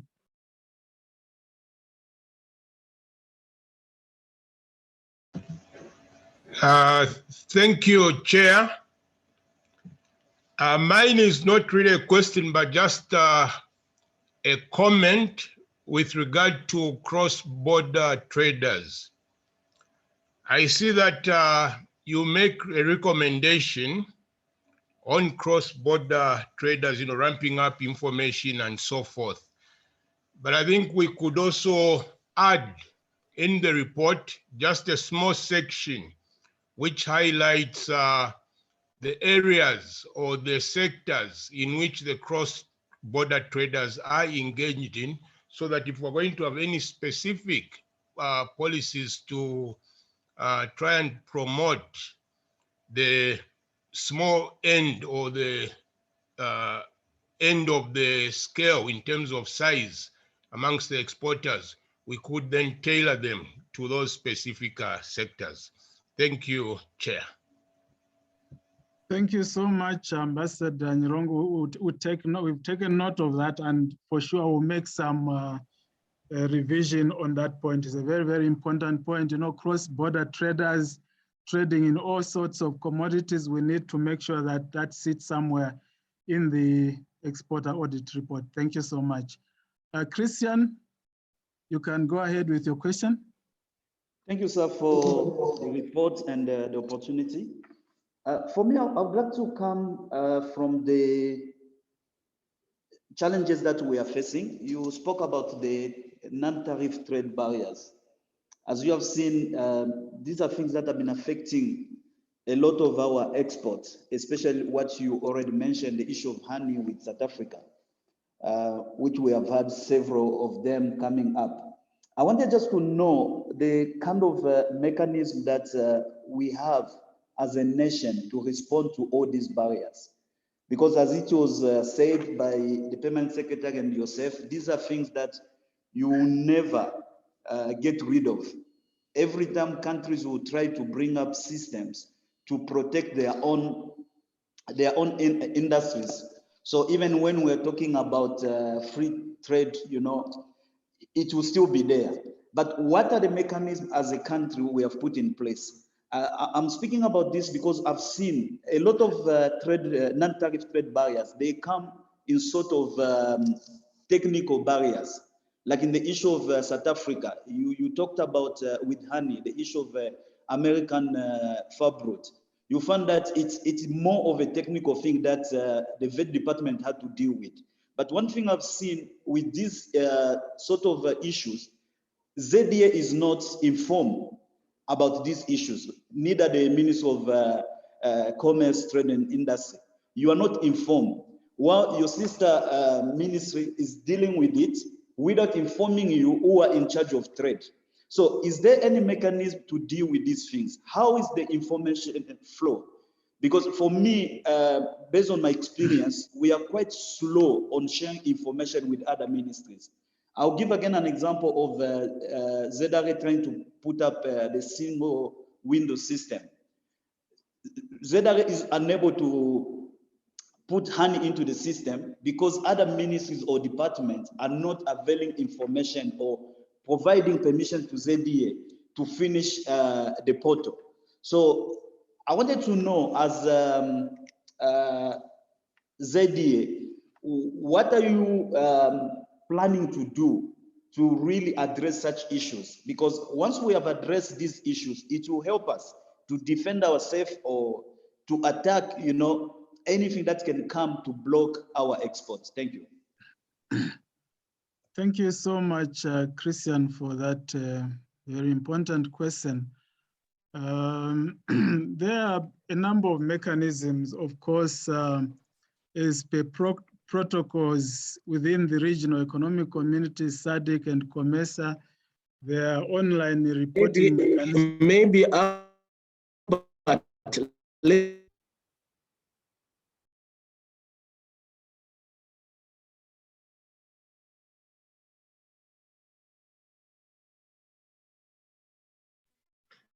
please Hello? go ahead, Albert. Hello, Chair, you broke off. We couldn't get you. Go ahead. Thank you, Chair. You can go ahead. Thank you, Chair. Yeah, that very important question, Christian from Forest Fruits. I'm sure we all know the honey brand, Zambe's Gold. It's mostly in our offices. We use it for tea. It's our brand carrier in terms of honey outside Zambia. And I know that Forest Fruits have been, they've had a fair share of non-tariff barriers, especially South Africa. I know the other 3-4 months we were battling with their trucks being stranded in Namibia, where they were requiring or demanding for an import permit, which was not part of the requirement, really. They were just transiting into Norway. Yeah, just to answer your question, Christian, we have these online platform mechanisms, and also we encourage the private sector to report these barriers to the Zambia Development Agency so that we can take them to bilateral levels. I did mention, you heard I did mention that the PS is very active in this area in resolving non-tariff barriers. He's actually engaging his counterparts on a one-to-one basis. I've personally participated in some of these meetings where he's taking leadership to resolve these issues at bilateral level. Of course, at a multilateral level, meaning at a regional economic community level, in terms of, say, SADC or COMESA, we have these mechanisms that are there to make sure that any tariff barrier or any discrimination, in simple terms, that a Zambian product is affected with to any neighboring country or any other international market, we should be able to actually take these complaints.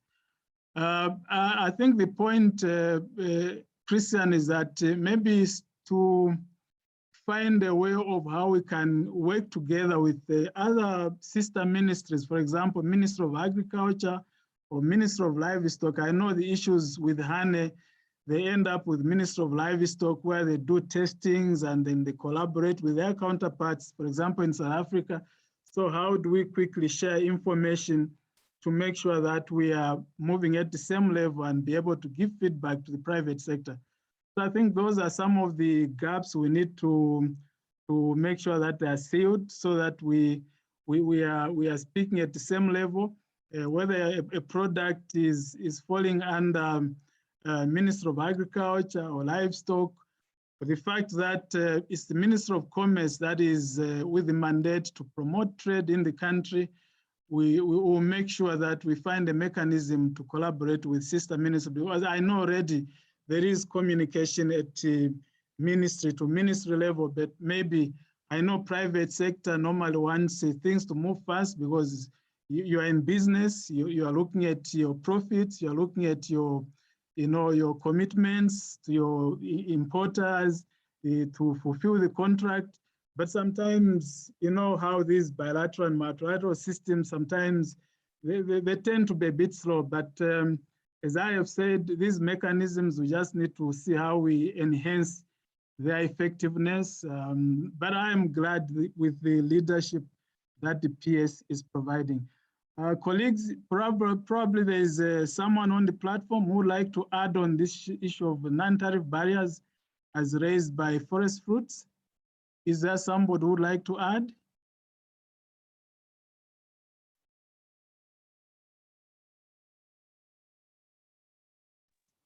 Yes, Albert, I just want to add on what is coming on the platform, and of course, going to what Kelvin Kamayoyo had put in as we engage ourselves in the Africa continental trade areas. And I can see that on the chart, they are asking as to which countries have already started engaging themselves in. But allow me just to speak on our survey that in terms of Congo, on the non-tariff barriers, we found out that despite efforts that our Zambian government has put in place to make sure that we curb as many non-tariff barriers elements as possible, but we find that Congo, they failed to control. When you take your goods just right at Kasumba there and you are heading to Lubumbashi, I don't know how many roadblocks, I don't know who is in charge, and so forth and so on.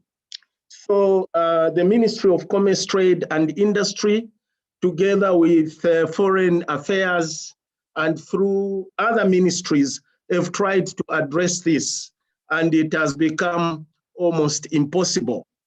Whereby if you are trading and you end up there at the Kasumbalesa, you are better off as an exporter to make more money.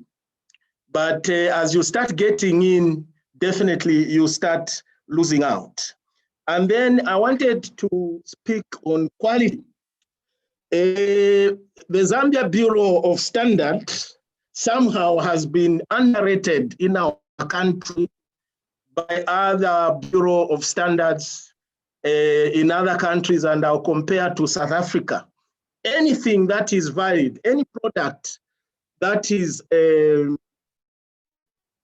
valid by our ZS to be of quality, when it gets to other countries, they say, no, we don't recognize that. And again, like Albert is saying, the Ministry of Commerce, Trade and Industry has tried to tell them to say, these products are of good quality. So I just wanted to highlight some of the difficulties that we are facing. I thank you. Thank you so much, Chair, for that wonderful contribution. Thank you so much.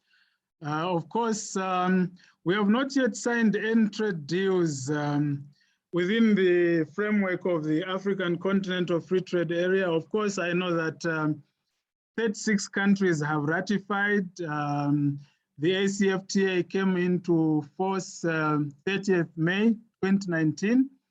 But because of COVID, we couldn't start trading. So 1st January 2021, trading commenced. But from the Zambian side, as you might be aware, after ratification, you need now to, the preferences that are there is, duty-free, quota-free arrangement. So paying of duty is legal. It's a law that you are supposed to pay duty. So to remove that duty, then you need an SI to make sure that that is normalized so that we can now begin to trade with other countries. That is still work in progress. And I know that as government, we are making progress on that. As soon as this process is concluded, then we can begin now to trade with other African countries.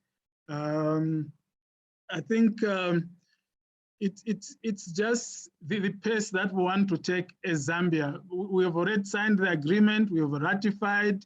The market research will inform us which countries we have best comparative advantage, where we'll have the best demand, where we take our exporters to promote the products.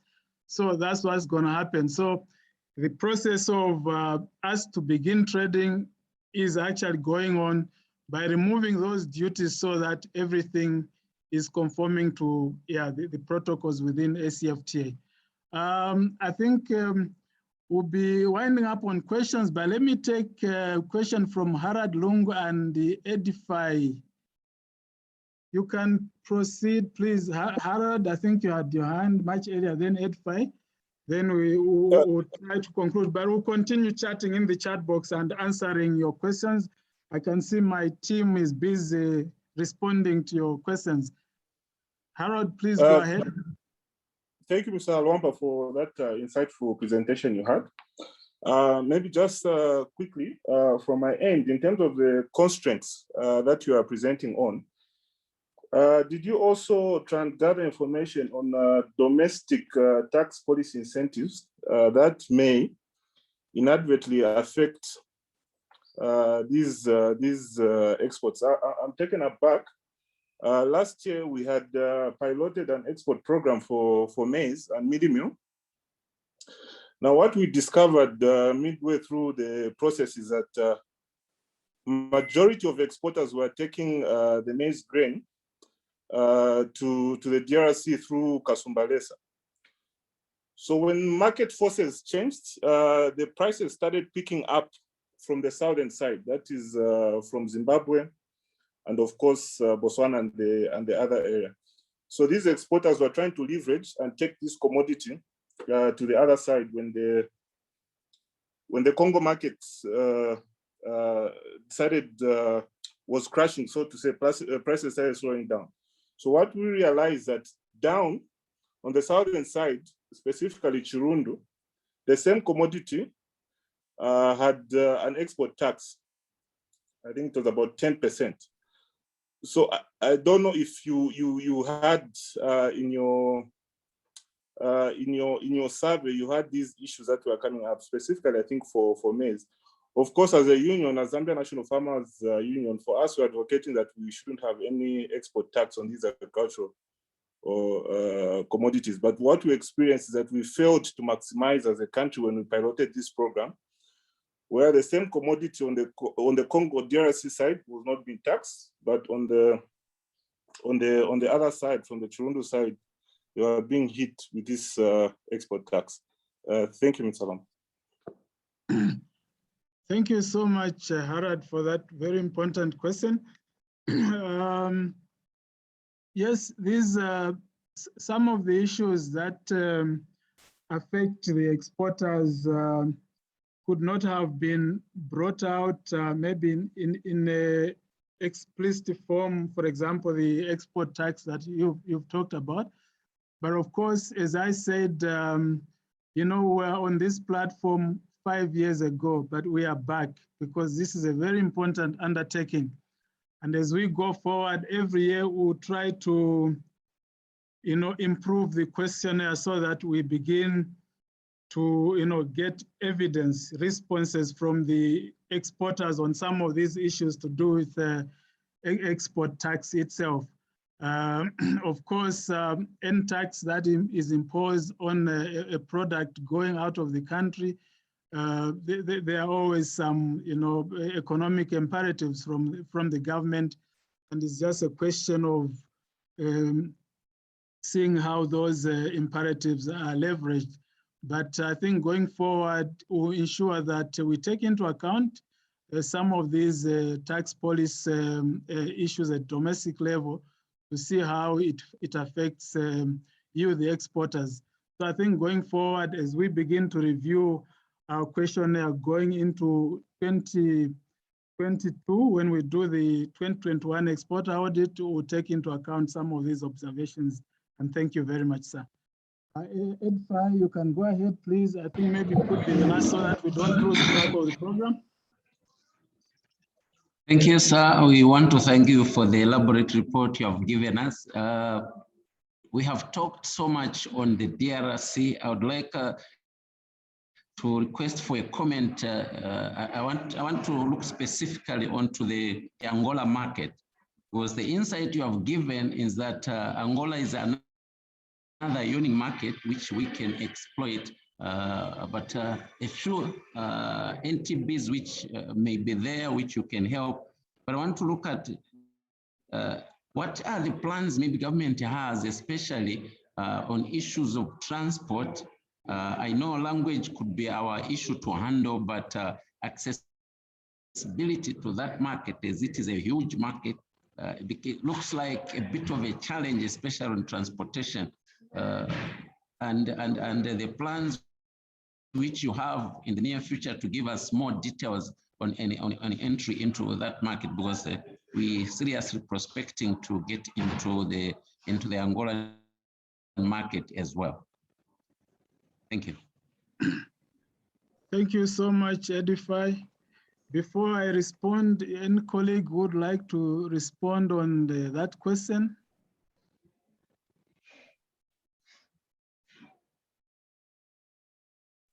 Yeah, thanks so much, Edify, for that very important question. I know that there's a lot of bilateral engagements going on between the government of the Republic of Zambia and also the Angolan government. Just to motivate you, the first time the new president of Angola was put into office, Zambia is one of the first countries that he visited. And we had those bilaterals. They came with a huge team showing their appetite for the Zambian products.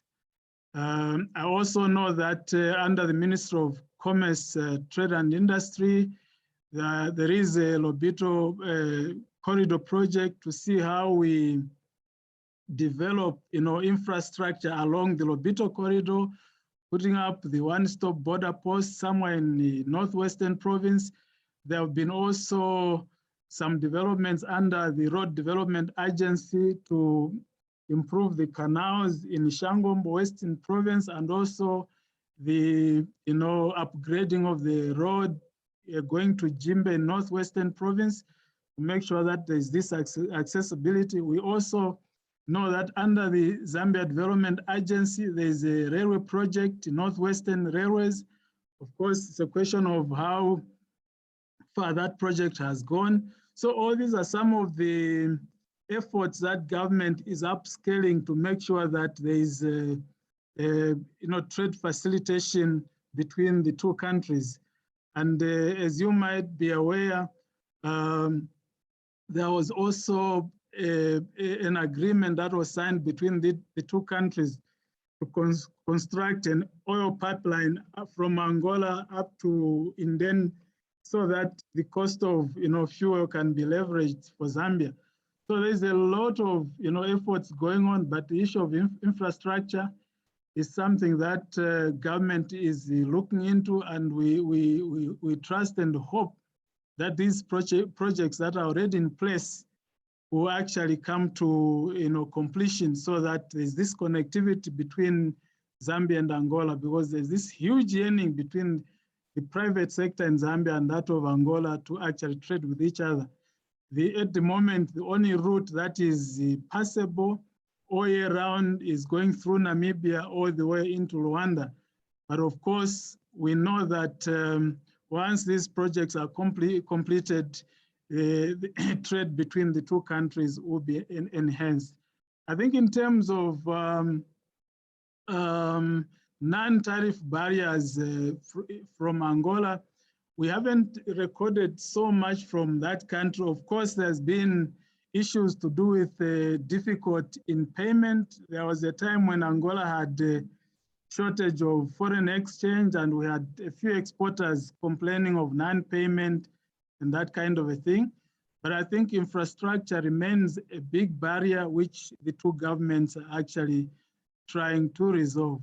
So we'll continue to make sure that in our planning platforms, this issue of infrastructure between Angola and Zambia is pushed to another level, because there are huge opportunities there. And I would encourage you that continue working with us. We are planning a trade mission into Angola, particularly Moshiko province, which is closer to the Zambian border, so that if Zambian exporters are finding orders, it should be much easier to transport their goods, especially during the dry season. So we'll not wait until we have completed projects in terms of bituminous standard roads, but we can continue, harnessing this market so that we continue improving our non-traditional exports. I know that there are importers from Angola who travel all the way to actually pick products themselves in Zambia. So let's work together, let's connect you to those markets, and let's see how the trade facilitation aspect rolls out. Thank you so much. Thank you so much, distinguished guests, ladies and gentlemen, and I'll now pass on the baton to the Director of Programs, but let's continue chatting. We put our email addresses, please phone us, contact us. We are there for you. Government created ZDA to work for you, the private sector. We are the eyes of government. Please trouble us as many times as possible. You can phone 24/7. We'll be there to serve you. And please visit ZDA offices if you've never been there. And we are also coming to where you are so that we work together and develop this country so that we create jobs and wealth for the citizens of this country. Back to you, Laura. Thanks so much. Thank you so much, Mr. Halwampa, for that elaborate presentation. We'll now move on to the next agenda item, that is the presentation on the market research findings of the CONGO mission by Export Development Manager, Mr. Obi Banda. The floor is yours, Obi.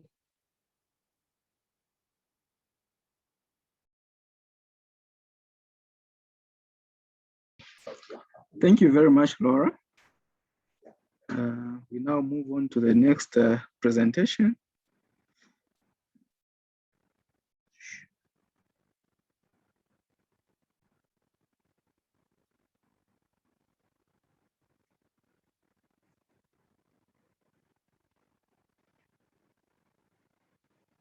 Are you able to see my presentation? Yes, we can. All right. Distinguished ladies and gentlemen, may I just say all protocols observed. So I'm going to share with you some highlights of the market research that we conducted in earlier in May 2021. The market research covered two areas, that is Lubumbashi and Kolwezi within the Katanga region. My outline will be as follows. So we'll look at the objectives of the research, then the methodology that we used, then we'll look at an overview of the market, DRC, and we'll also look at some of the imports by DRC, then the ease of doing business, the regulatory environment within the DRC with regards to trade, and then some of the market entry strategies that we can improve for us to penetrate that market. Then we'll move to export opportunities, challenges, and then we'll conclude by looking at the recommendations that will draw from the market research. So the objectives for the market research were as follows. So one of them was to identify the opportunities for Zambian products in that market. And the other objectives was for us to understand the chains of distribution for products imported by DRC. And then the other objective also was to identify the potential buyers, distributors, and retailers within that market. And then the other objective was also to establish contacts for DRC importers. So basically, these were the main objectives that we looked at when we were conducting that research. The methodology that we used looked at primary data and secondary data. So with primary data, it mostly involved interviews with selected players within the market, within Zambia here. So we had a number of interviews with some Zambian exporters just to understand what they would look out for in that market, what would be their interests in terms of exports to that market. And then when we actually went into the DRC, we had a number of meetings, interviews with key trade support institutions within the DRC from both the government side and the private sector. We also had in-depth interviews and meetings with importers and distributors within the DRC, and this included the chain stores, the retailers, the wholesalers in both Kolwezi and Lubumbashi. And then for secondary data, we just did a review of the desk research using the data from the Zambia Statistics Agency, just for us to understand the trends in terms of trade for that market. And then we also reviewed some literature on the DRC with regards to trade in that market. Just an overview of the DRC. So DRC has a population of about 92 million. And if we look at Katanga, Katanga has the population, this is a province, the entire province. Katanga has a population of about 20 million, which is almost the population of Zambia. And if we look at the imports, what DRC imports from the rest of the world in terms of value, so the import bill for the DRC stands at 6.7 billion US dollars. And then from within the region, that is COMESA and SADC, DRC imports about 1.72 billion US dollars. Then if we look at what the DRC imports from Zambia, it's 971.5 million US dollars. This is total imports.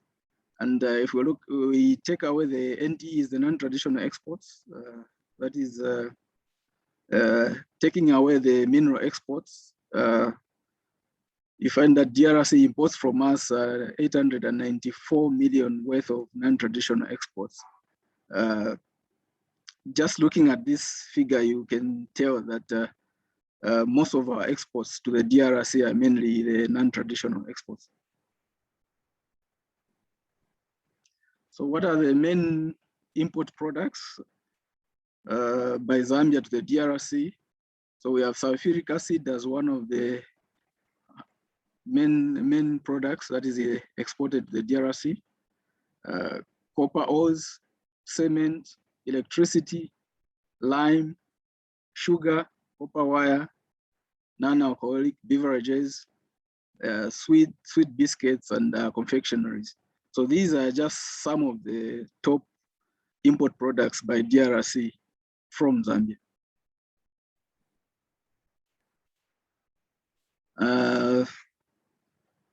What are the main import countries? DRC imports from a number of countries, and these are some of the main countries that they import from. China being the main market, which has a share of 25.3% in that market, followed by the US with 21.3% share of that market. You see that Zambia is doing fairly well there on 4th position, and we have a share of 4.9% of total imports by the DRC.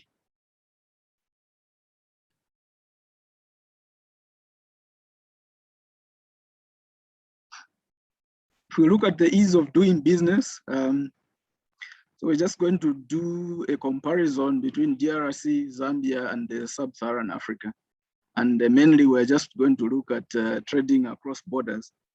The overall ranking for DRC in terms of ease of doing business out of 190 economies stands at 183.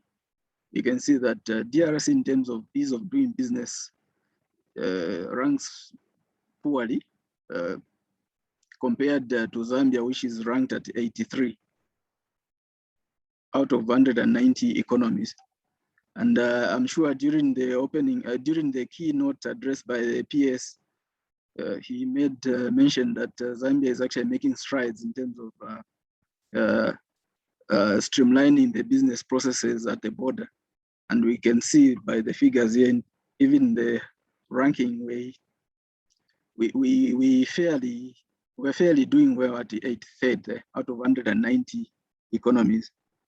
And specifically trading across borders, if we look at the time to import, looking at the documentary compliance, for the Democratic Republic of Congo, it takes about 174 hours. And whereas for Zambia, it takes about 72 hours in terms of time to import with regards to the documentary compliance. And the sub-Saharan African average stands at 96.1 hours. So you can see that DRC there in terms of time to import, not so good. It takes a lot of time for somebody to import into the DRC. If you look at the border compliance, the time taken to import by DRC is 336 hours, whereas Zambia is at 120, and the sub-Saharan Africa average stands at 126.2 hours. If we look at the time, the cost to import, with the specifically looking at the documentary compliance, to import into the DRC will cost you about $768, whereas Zambia is $175. The sub-Saharan African average stands at $287.2 US. So by comparison, we can clearly see that it costs more actually to import products into the DRC. If we move to the border compliance, cost to import with regards to border compliance, DRC is at $3,039 whereas Zambia will cost $380, and the sub-Saharan African average is $98.1. This gives us a picture to say that the cost of doing business in the DRC with regards to trading across borders is on the higher side. And in terms of time, it takes a bit more time for an importer from the DRC to actually import goods into that market. The regulatory environment,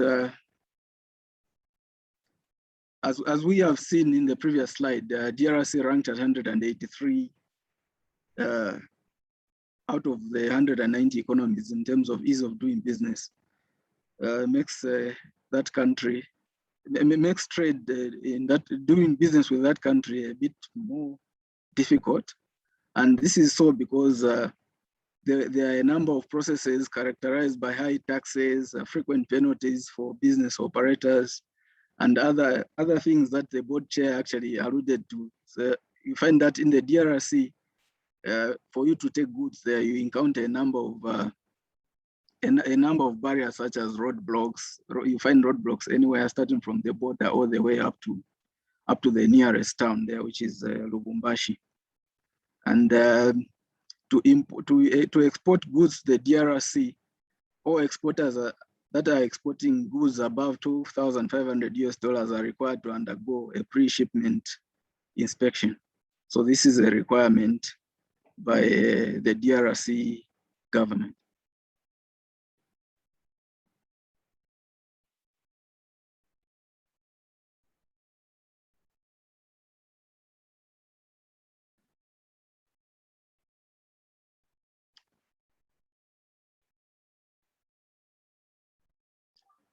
We move on to the transport and logistics.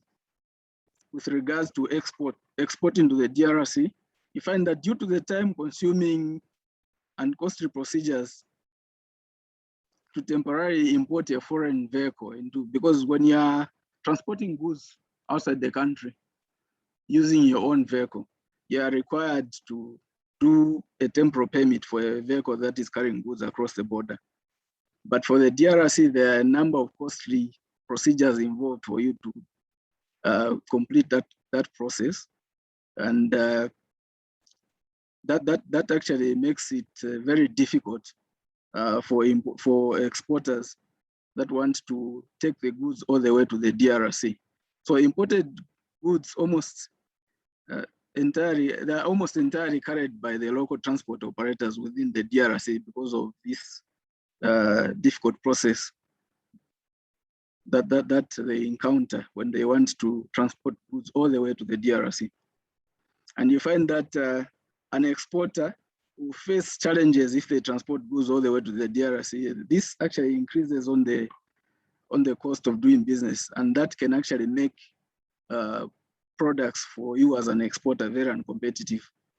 But we found out that for the local transporters in the DRC, they're able to ferry the goods from the border without any challenges as compared to the foreign transporters.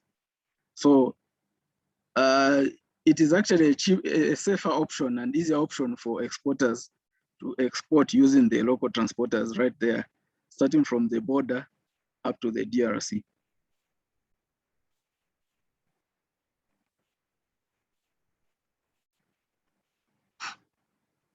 So what are some of the market entry strategies that we can recommend for you to enter that market?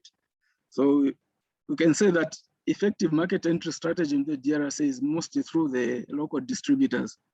These have ready markets within the DRC, and they have connections with the wholesalers and the retailers, and they're able to actually trade with these buyers at very competitive rates or competitive prices, as compared to when you as an exporter try to take the goods all the way and deal with the local wholesalers and distributors. You find it that it will be difficult in terms of logistics, and that actually increases on the cost of doing business for you and making your products uncompetitive.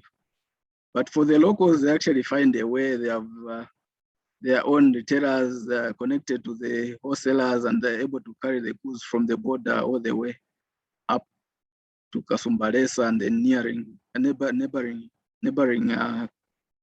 neighboring towns within the province of Lubumbashi. So it is recommended that exporters deal with these well-established traders within the DRC, because these are able to import the goods in bulk and resell to small traders that distribute within the Katanga province, within the DRC. So for Zambian products, they still find their way onto the DRC market through sale of products to agents at Kasumbalesa. So there are a number of agents that are actually stationed at Kasumbalesa. So you find that currently the Zambian exporters that are dealing with that are actually exporting to the market, some of them deal with the agents that are stationed at Kasumbalesa, who then take these goods into the DRC market because of the difficulties they face when they try to export directly themselves.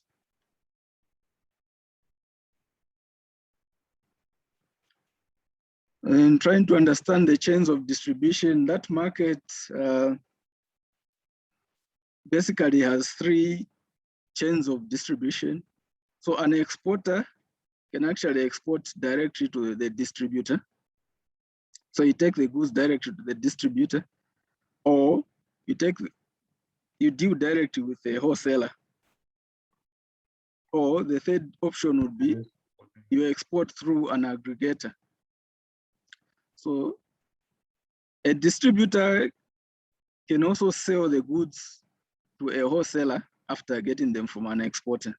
So the same way an aggregator can take the goods and then take them to a distributor, and then the distributor is the one who actually sells them to a wholesaler in the DRC. And then from the wholesaler is able to deal with the retailer, or the distributor is able to deal directly with the retailer, and then the goods finally reach the consumer. So there are a number of ways through which one can consider in terms of exporting goods or distributing the goods to the DRC market. So basically, this is just a way in which an exporter can consider to distribute their goods into the DRC market. We also took time to look at some of the indicative prices of the goods that we found in the DRC, especially those that we have here in Zambia. And we looked at products like eggs, and we found that a tray of eggs was selling at 8,500 Congolese francs, which converts to about $4.25 US. $1 US is trading at an average of 2,000 Congolese francs. And then we looked at the products like fish. So 200 grams of fish there will be selling at a retail price of 4,310 Congolese francs, converting to about $2.16. A bag of mealie meal, 25 kg bag of mealie meal, that is breakfast, is going at a retail price of 26,650 Congolese francs, which comes to $13.33. Then 1.3 kg of chicken, they was selling at a retail price of 7,170 Congolese francs, coming to $3.59. Then we have chicken fillet, 1 kg, going at a retail price of 16,400 Congolese francs, which comes to $8.20. 400 grams of honey, selling at a retail of 9,050 Congolese francs, which converts to $4.53. A bag of rice, 25 kg, goes at 51,250 francs, converting to $25.63. So we thought we should just look at some of the retail prices of the products that we found on the shelves of some of the supermarkets and the retail chain stores in the DRC, just for us to appreciate and understand the price structure of the goods there. So what are some of the export opportunities that we can look at in that market? So despite its challenges, DRC has potentially a rewarding market for Zambian products. You find that because the country in itself lacks industries and manufacturing sectors, this creates a huge potential for our products. So manufactured goods there actually stands a better chance. They have the potential to trade competitively because of lack of industries and manufacturing sector. And you find that DRC takes up a lot of Zambian products. Maybe we are lucky because of the proximity.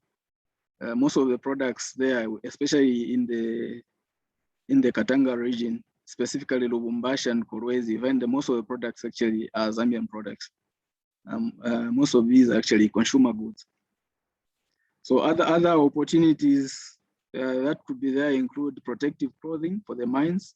There's a lot of mining activities that goes on in Katanga region, and there's a demand for protective clothing, and that is one of the areas or the sector that can actually do well in terms of exports. So there is potential for Zambian companies that are dealing in that sector. There is also potential for furniture and fittings, like we said. The industries or manufacturing sector there is almost non-existent. And you find that most of furniture and fittings is actually imported. So that creates an opportunity for us as a country to export such products. Other opportunities include building materials. So this can include tiles, roofing material, and so forth. Then you also have opportunities for textiles and garments. So these are just some of the opportunities that we can highlight. There could be more. We have a detailed report that we can actually share, so those that are interested, they can actually get that report from us at Zambia Development Agency. But we thought we should just highlight some of the main opportunities that we actually found there.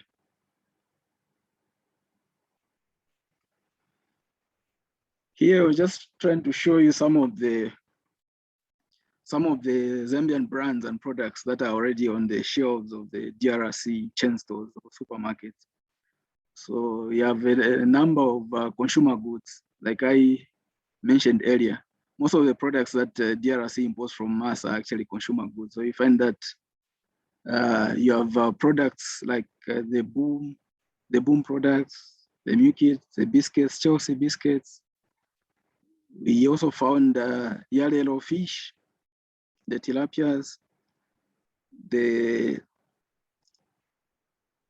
non-alcoholic beverages such as fruity, apple marks, a milling meal there, from African milling, a number of cooking oil products. We found products like Ole, Delight, and a range of Zambif products.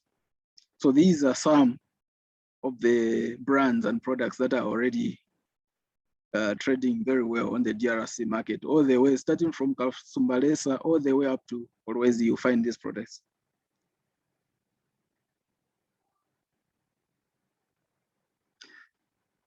So what could be some of the challenges that one may face in trying to export to the DRC market? We just highlighted a number.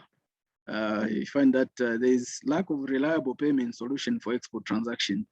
Most of the distributors or chain stores or potential buyers that we spoke to in the DRC will actually tell you that they prefer dealing in cash when you're exporting to the DRC.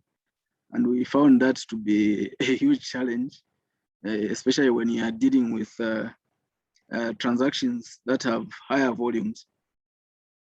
And then we also found out that the procedures may be too restrictive to export there due to the high cost of doing business. I talked about the ease of doing business in terms of trading across borders, looking at how much it costs to put together the documents, the time and cost associated with logistical processes during the export to the DRC. So that actually is a huge challenge, and it actually adds on to the cost of exporting your products to the DRC. And then you find that there's a lot of informal trading that happens between Zambia and the DRC through the Kasumbalesa border, which is actually the main entry point into that market. So all sorts of goods are being sold at this border.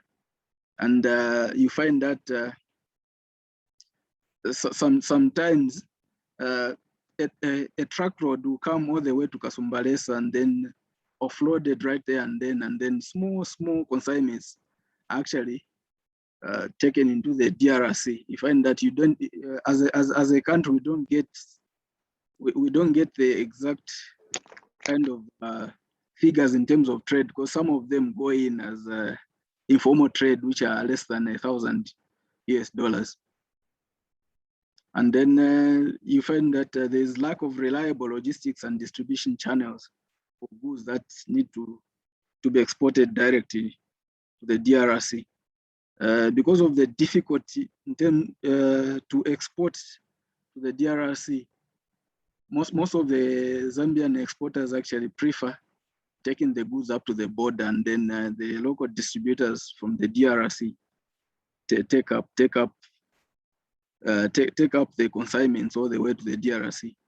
which may actually sometimes make our products a little bit more uncompetitive as to when you deal directly with the buyers in the DRC market. So from this research, what are the recommendations that what are some of the recommendations that we can make or draw from this research? So we have a recommendation to say government should push the conclusion of the bilateral trade agreement that has that we have been negotiating with the DRC. This bilateral trade agreement has been pending for a while, and it has been seen that maybe it could be one of the instruments that will actually open up that market in terms of those challenges that we face. So this is a recommendation to the government through the Ministry of Commerce to actually push for the conclusion of that bilateral trade agreement with that country. And then we also encourage exporters to consider investing in bonded warehouses in the district of Chilerabombwe and in Kasumbalesa area, just to increase efficiency in the distribution chain of the Zambian products. I made mention of the challenges that we face as Zambians to export directly, especially if we look at the distribution of goods from Zambia to the DRC. So probably we could consider investment of bonded warehouses within Chilerabombwe or Kasumbalesa, just for us to increase the efficiency in the distribution chain of the goods that we intend to export to that market. And then we are also recommending that we use the already existing international supermarkets like ShopRite. When we went there to the DRC, we found that ShopRite recently opened a chain store there, and we were told that they actually get most of their products directly from Zambia. So ShopRite has its own distribution channel where they are actually able to get the products, working together with ShopRite Zambia, and they're able to take their products to the DRC. So probably this could be one of the ways we can consider as exporters to penetrate that market, using chain stores that we have here in Zambia and those that are actually on the DRC. And then we encourage Zambian exporters, our exporters, to actually participate in the trade mission. My director made mention that we're actually planning a trade mission to DRC in Lubumbashi later in the year around September, October. So we encourage the exporters to actually take advantage of such missions so that they can actually talk directly to the buyers, importers and distributors, and find means and ways to get their products into the DRC. I end here. Thank you very much. I will hand over to Laura to guide us through the Q&A session. Thank you very much, Obi, for that very informative presentation. At this point, we'll take questions from participants. Please be sure to introduce yourself and tell us the organization that you're coming from. Mr. Edify, your hand has been up for some time. Do you have a question?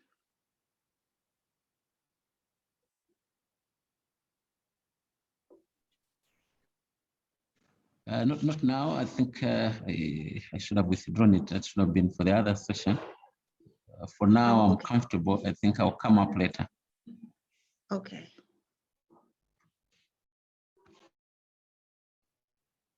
Any more questions?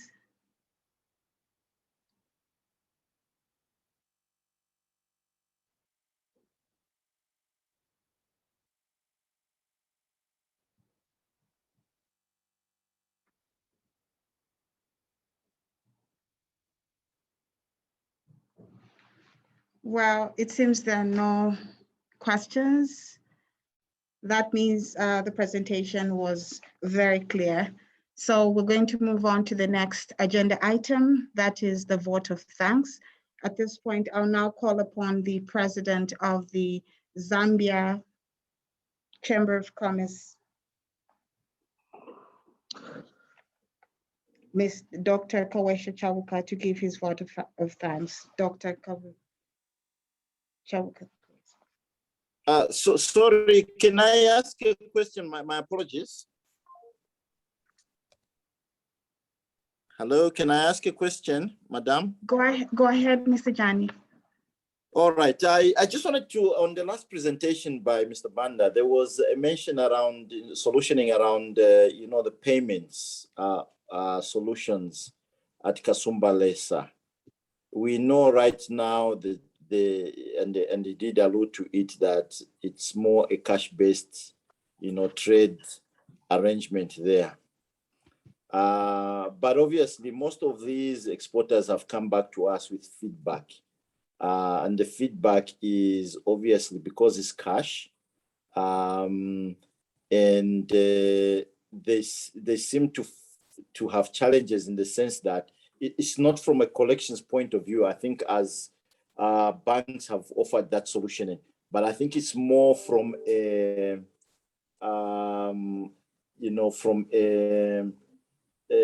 what's the word I'm looking for? And not KYC, but more from a limits point of view as to how much cash after the export can they, take in and bank in the banks. I think that seems to be an issue at the moment. So I wanted to portray that picture. So the question that I have is, what work have you done, obviously, with maybe in collaboration with the central bank, to get to a point of appreciation? Because you can imagine if somebody, does export, the next thing is obviously, as we have already, are aware that the payment will be in the form of cash. But then there are these daily limits as to how much this particular, client can, deposit in the banks. So therefore, they kind of remain with cash on hand, which is a huge risk for these clients. So is there any work that you as ZDA has done in collaboration with the central bank to try and solution around that? We obviously, from a commercial banking point of view, have created collection points, but then it's the limits around how much they can deposit, given, these are export processes that are coming through. I think that's my question. Thank you. Hello? Thank you very much. Thank you very much. Okay, thank you. Can I go ahead? Yes. Thank you very much for that question. Yes, actually, you're right. What we've done in the past, because we've received this complaint actually from the exporters even before, as we were putting together some of the challenges that we face when exporting to the DRC. So what we've done, we've actually started working with some of the commercial banks to see how best we can actually come around such a problem, so that commercial bank can actually help us actually suggest ways and means through which we can resolve this issue. We've actually written to the Minister of Commerce as one of the challenges that our exporters face in terms of trading with the DRC. That limit is very restrictive. You're very right. So what we've done so far is actually start engaging some of the local commercial banks and see how best we can actually come up with solutions or suggestions that we can take forth to the central bank.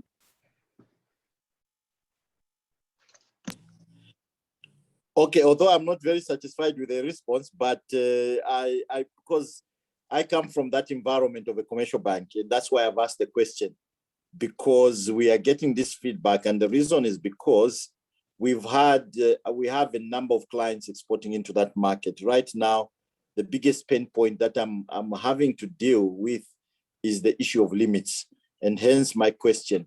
Maybe it's something that we can engage offline to understand how we then can jointly represent this issue, because it's a real issue.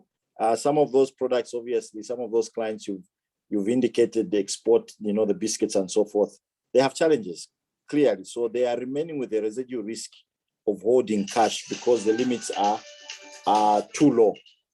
So, and hence the question. Thank you.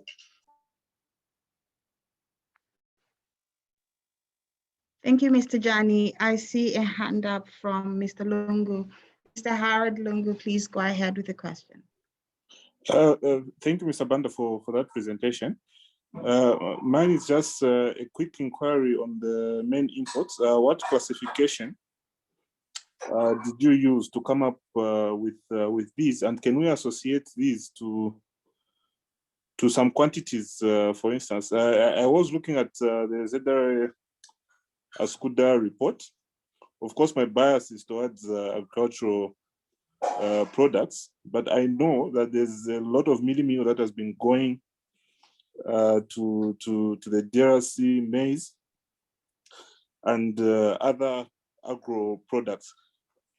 So I don't know, was there a classification that you are using maybe just to appreciate the process if you have some quantities going against this, or maybe the value of these inputs, just to complete the picture of this classification? Thank you. All right, thank you. So maybe I should have mentioned that that list is actually based on the exports in 2020. And yes, the classification, we're actually looking at the values. So we looked at those that that DRC imported in terms of value by ranking. So those are some of the top products that DRC actually imported from us. We have the actual values, but I was just showing you a list to show that these are some of the top products that we actually export.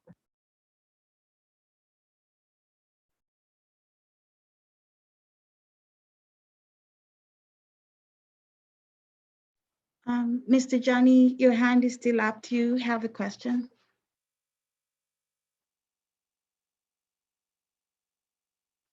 Mr. Johnny?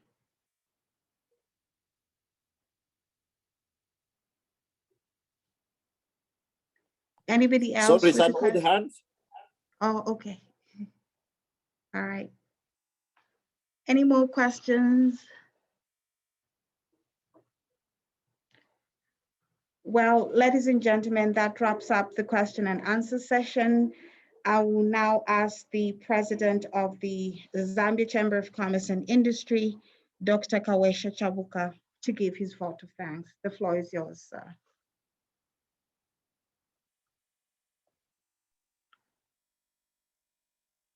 Am I audible? Yes, sir. Okay, thank you so much.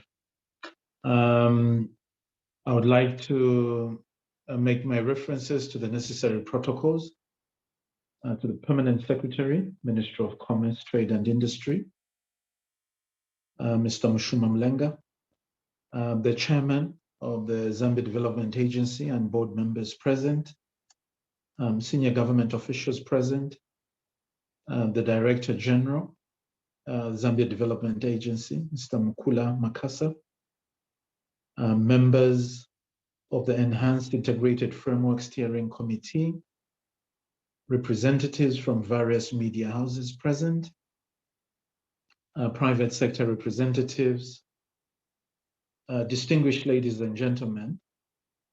I thank you and I greatly appreciate the opportunity that you've granted the private sector to speak at your auspicious event. I've been following from the beginning, and the input comments made by the chairperson, the permanent secretary, and others have been very, very insightful, and in particular the presentation. So I will be amongst the first people to request for soft copies of your presentations. If you can oblige, I will greatly appreciate, so that we can share with the full portfolio of members of the private sector not only in Lusaka, but across all the 10 provinces.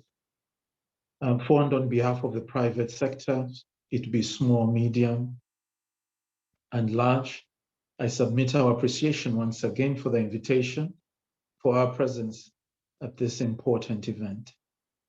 May I also take this opportunity to congratulate the Zambia Development Agency and the key persons are involved in this exercise for successfully disseminating the findings of the exporter audit survey and the market research conducted in the Democratic Republic of Congo. I want to acknowledge that the private sector appreciates the role the agency is playing in promoting trade and investment between the two countries. Therefore, the provision of an up-to-date empirical and observed data for both the supply and the demand side is critical to the development of the export sector in our country, Zambia. This is particularly the case now that Zambia has ratified the Africa Continental Free Trade Area, remains an active member in SADC, in COMESA, and other regional and global initiatives. Ladies and gentlemen, the findings of the exporter audit survey confirms what has been the cry of the private sector regarding the high cost of doing business. The high cost of doing business has been primarily driven by the volatility in the kwacha against the convertible currencies, particularly the United States dollar. As you are already aware, Zambia is an import-dependent country to the extent that even raw materials used in the production and at various levels are imported. The volatility of the kwacha against convertible currencies, therefore, is major policy derivative. We are glad, however, that this issue was brought out during the survey, and as private sector, we look forward to sustainable measures in addressing matters raised by the private sector and the public sector itself, as we look forward to also having a stable and sustainable currency. To this effect, we agree with the recommendation that the government must maintain and look at improving various aspects to the supporting instrument, number 110 of 2020, where raw materials used in manufacturing of products are duty-free. Ladies and gentlemen, we are also delighted that the survey brought out the issues relating to delays on the VAT Rule 18 refunds to exporters. While we commend the Zambia Revenue Authority for having relaxed the number of documents required to access the VAT Rule 18 claims, we think that a solution must be pursued and found to ensure that working capital tied to VAT refunds are released as and when required by a respective party.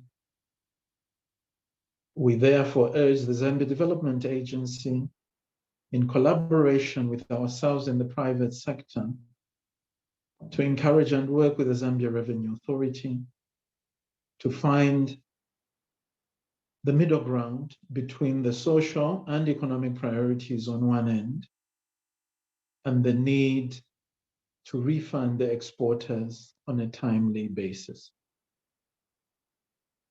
Ladies and gentlemen, Zambia's ratification of the Africa Continental Free Trade Area is a huge milestone worth celebrating. It means we'll be able to participate in a bigger and large market of more than 1.3 billion people, given other countries beyond the 35 or the 36 do come on board.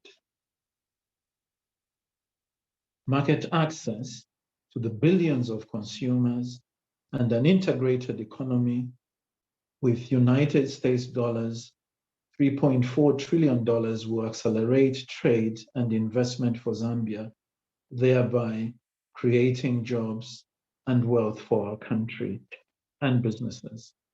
We also need to observe that taking Zambia's location within the continent, we are a major and will remain a major transit point. So opportunities going east, west, north, and south will all either be passing through Zambia via surface or by air.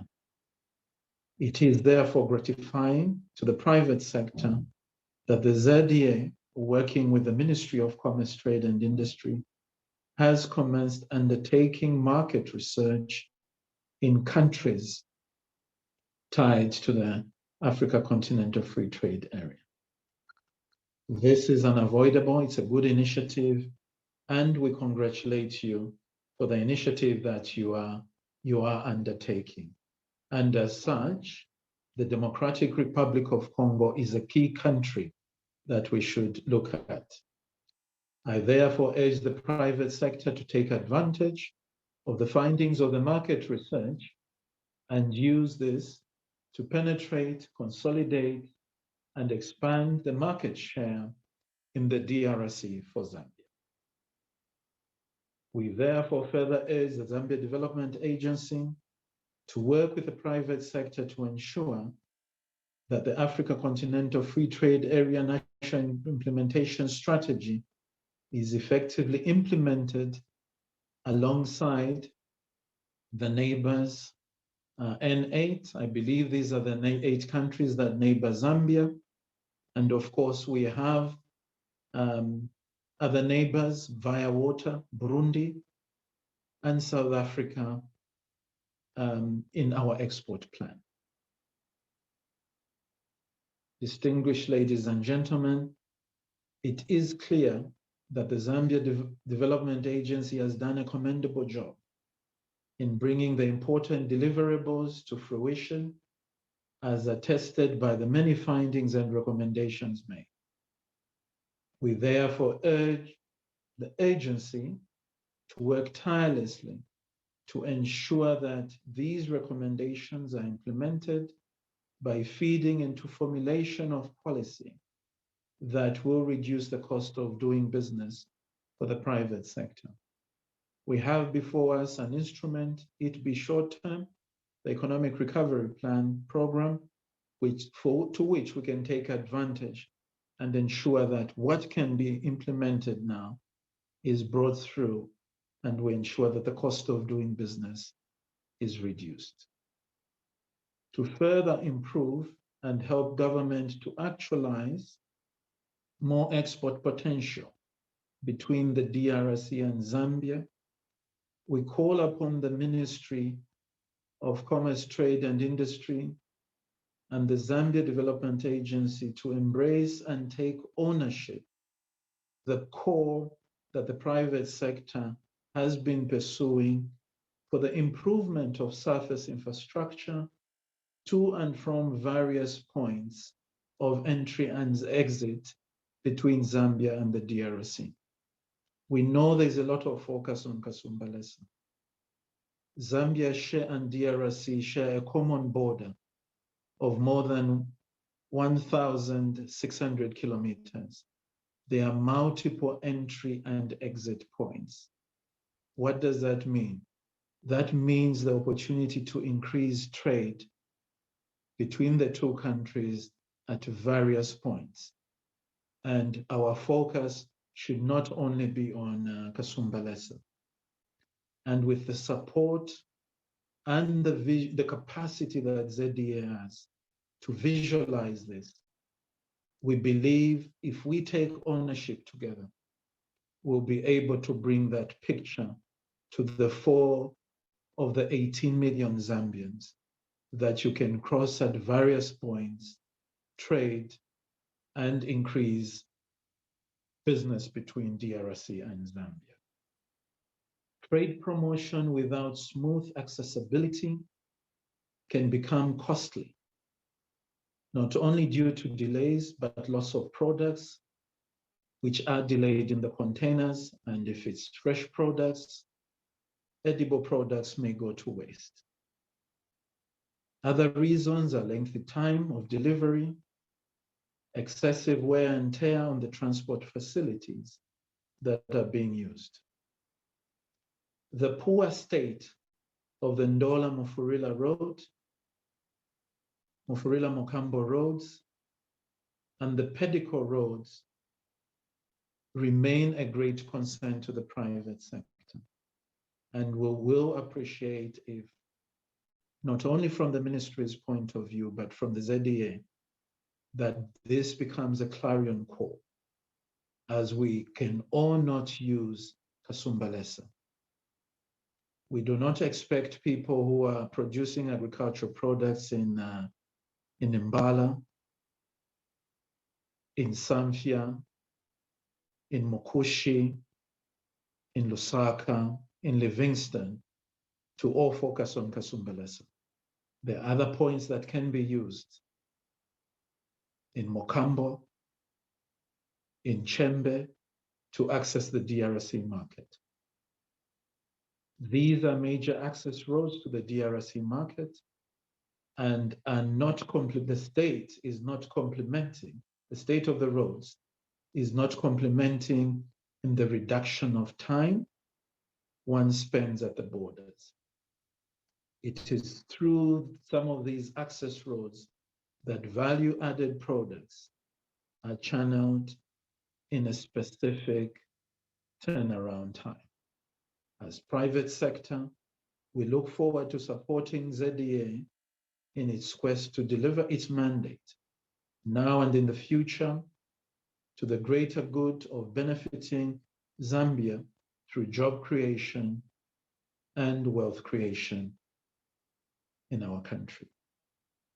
Other research has established that export as a driving engine of the economy is a widely accepted notion in the field of development economics.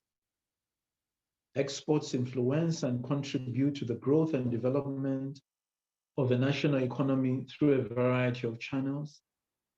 An increase in a country's exports of goods and services can reduce unemployment, improve the balance of payments, increase foreign exchange earnings, and reduce pressure on external borrowing. In thanking the exporters, I wish to also thank their supporters and other policymakers not here present, but within the background, and observe the importance of their contribution that has resulted in the exercise that the ZDA undertook, being the Exporter Audit Survey Dissemination. We can all agree and believe that exports enhance workers' pay, benefits, skills, and productivity. They enhance corporate innovation and stability, and they benefit workers and owners of small, medium, and large businesses.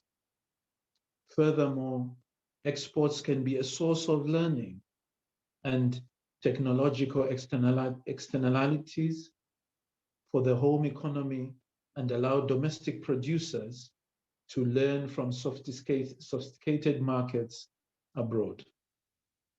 An increase in exports is a conduit through which a country can foster economic growth.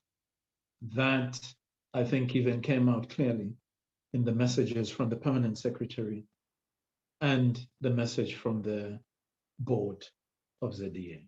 In summation, we call upon the Ministry of Commerce, Trade and Industry, the Ministry of Local Government, and the Zambia Development Agency to undertake a rapid and deliberate initiative.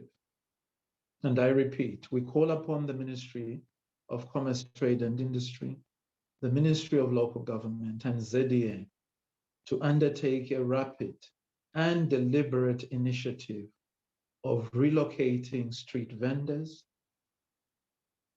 and roadside steel product manufacturers into markets and industrial yards where their capacity, outputs, data collection, and skills developments can be effectively enhanced as a matter of urgency.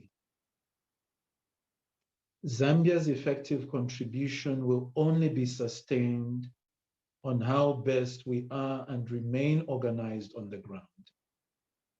We are facing challenges in that our SMEs are all over the streets, all over the marketplaces, and that does not give a good picture in us promoting our export market.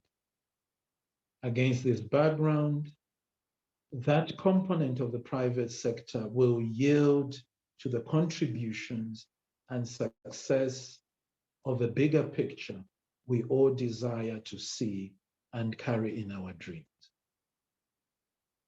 We cannot make a real impact or be ready for the Africa Continental Free Trade Agreement or area by leaving this mass trading and manufacturing unit out to sell in the open street. Let's relocate them and grow their capacity in an organized structure.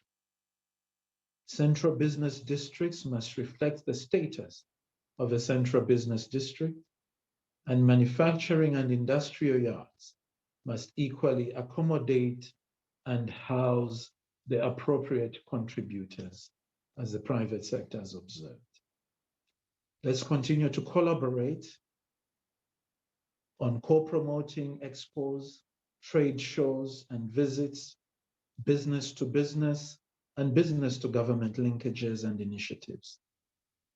I thank you for hosting us. God bless you. Stay safe and get vaccinated to protect yourself, your family, and our industry. I thank you. Thank you so much, Dr. Kawesha. And now, ladies and gentlemen, to officially close the workshop, please welcome the Director General of the Zambia Development Agency, Mr. Mkula Makasa. Over to you, sir.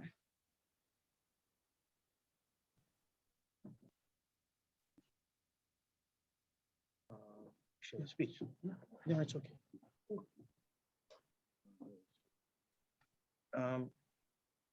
Good afternoon, everyone. The Permanent Secretary of the Ministry of Commerce, Trade and Industry, the President of the Zambia Chamber of Commerce and Industry, and Chairperson of the Private Sector Alliance, Dr. Chabuka Kawesha, the Chairperson of the Zambia Development Agency, senior government officials, private sector representatives, distinguished guests, ladies and gentlemen. The exporter audit, survey, and market research are very important deliverables of the ZDA in our annual work plan. Allow me, therefore, to express my profound gratitude to our mother ministry for having supported the exporter audit and the market research in the Congo with financing from the Enhanced Integrated Framework. I'm therefore grateful to our exporters that gave feedback to the exporter audit, as well as importers that fed into the research itself with trade information during our interventions in the Congo DR. I'm also glad that a number of you have participated in the dissemination workshop, a clear indication of the value you attach to research, both on the supply and demand side of the export value chain. Distinguished guests, ladies and gentlemen, in a few weeks from now, the agency will begin to action some of the recommendations presented in this discourse today. The follow-up actions will take into account some of the valuable contributions that you have made during the discourse. It is my sincere hope that the recommendations of these surveys will feed into the formulation of evidence-based export policies and strategies. I therefore would like to reiterate that the agency is implementing the N8+1 export plan and actively implementing the Africa Continental Free Trade Area National Implementation Strategy. Therefore, your contributions today will go a long way in effectively implementing these robust interventions, strategic interventions. I also want to thank the PS, our Permanent Secretary, for the Ministry of Commerce, Trade and Industry for his immense support to the agency in ensuring that we meet our mandate.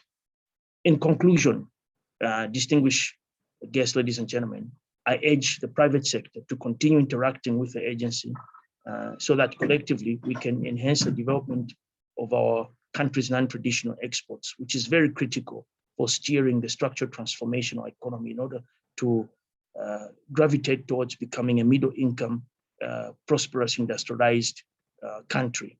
I thank you all for your participation and may God bless you.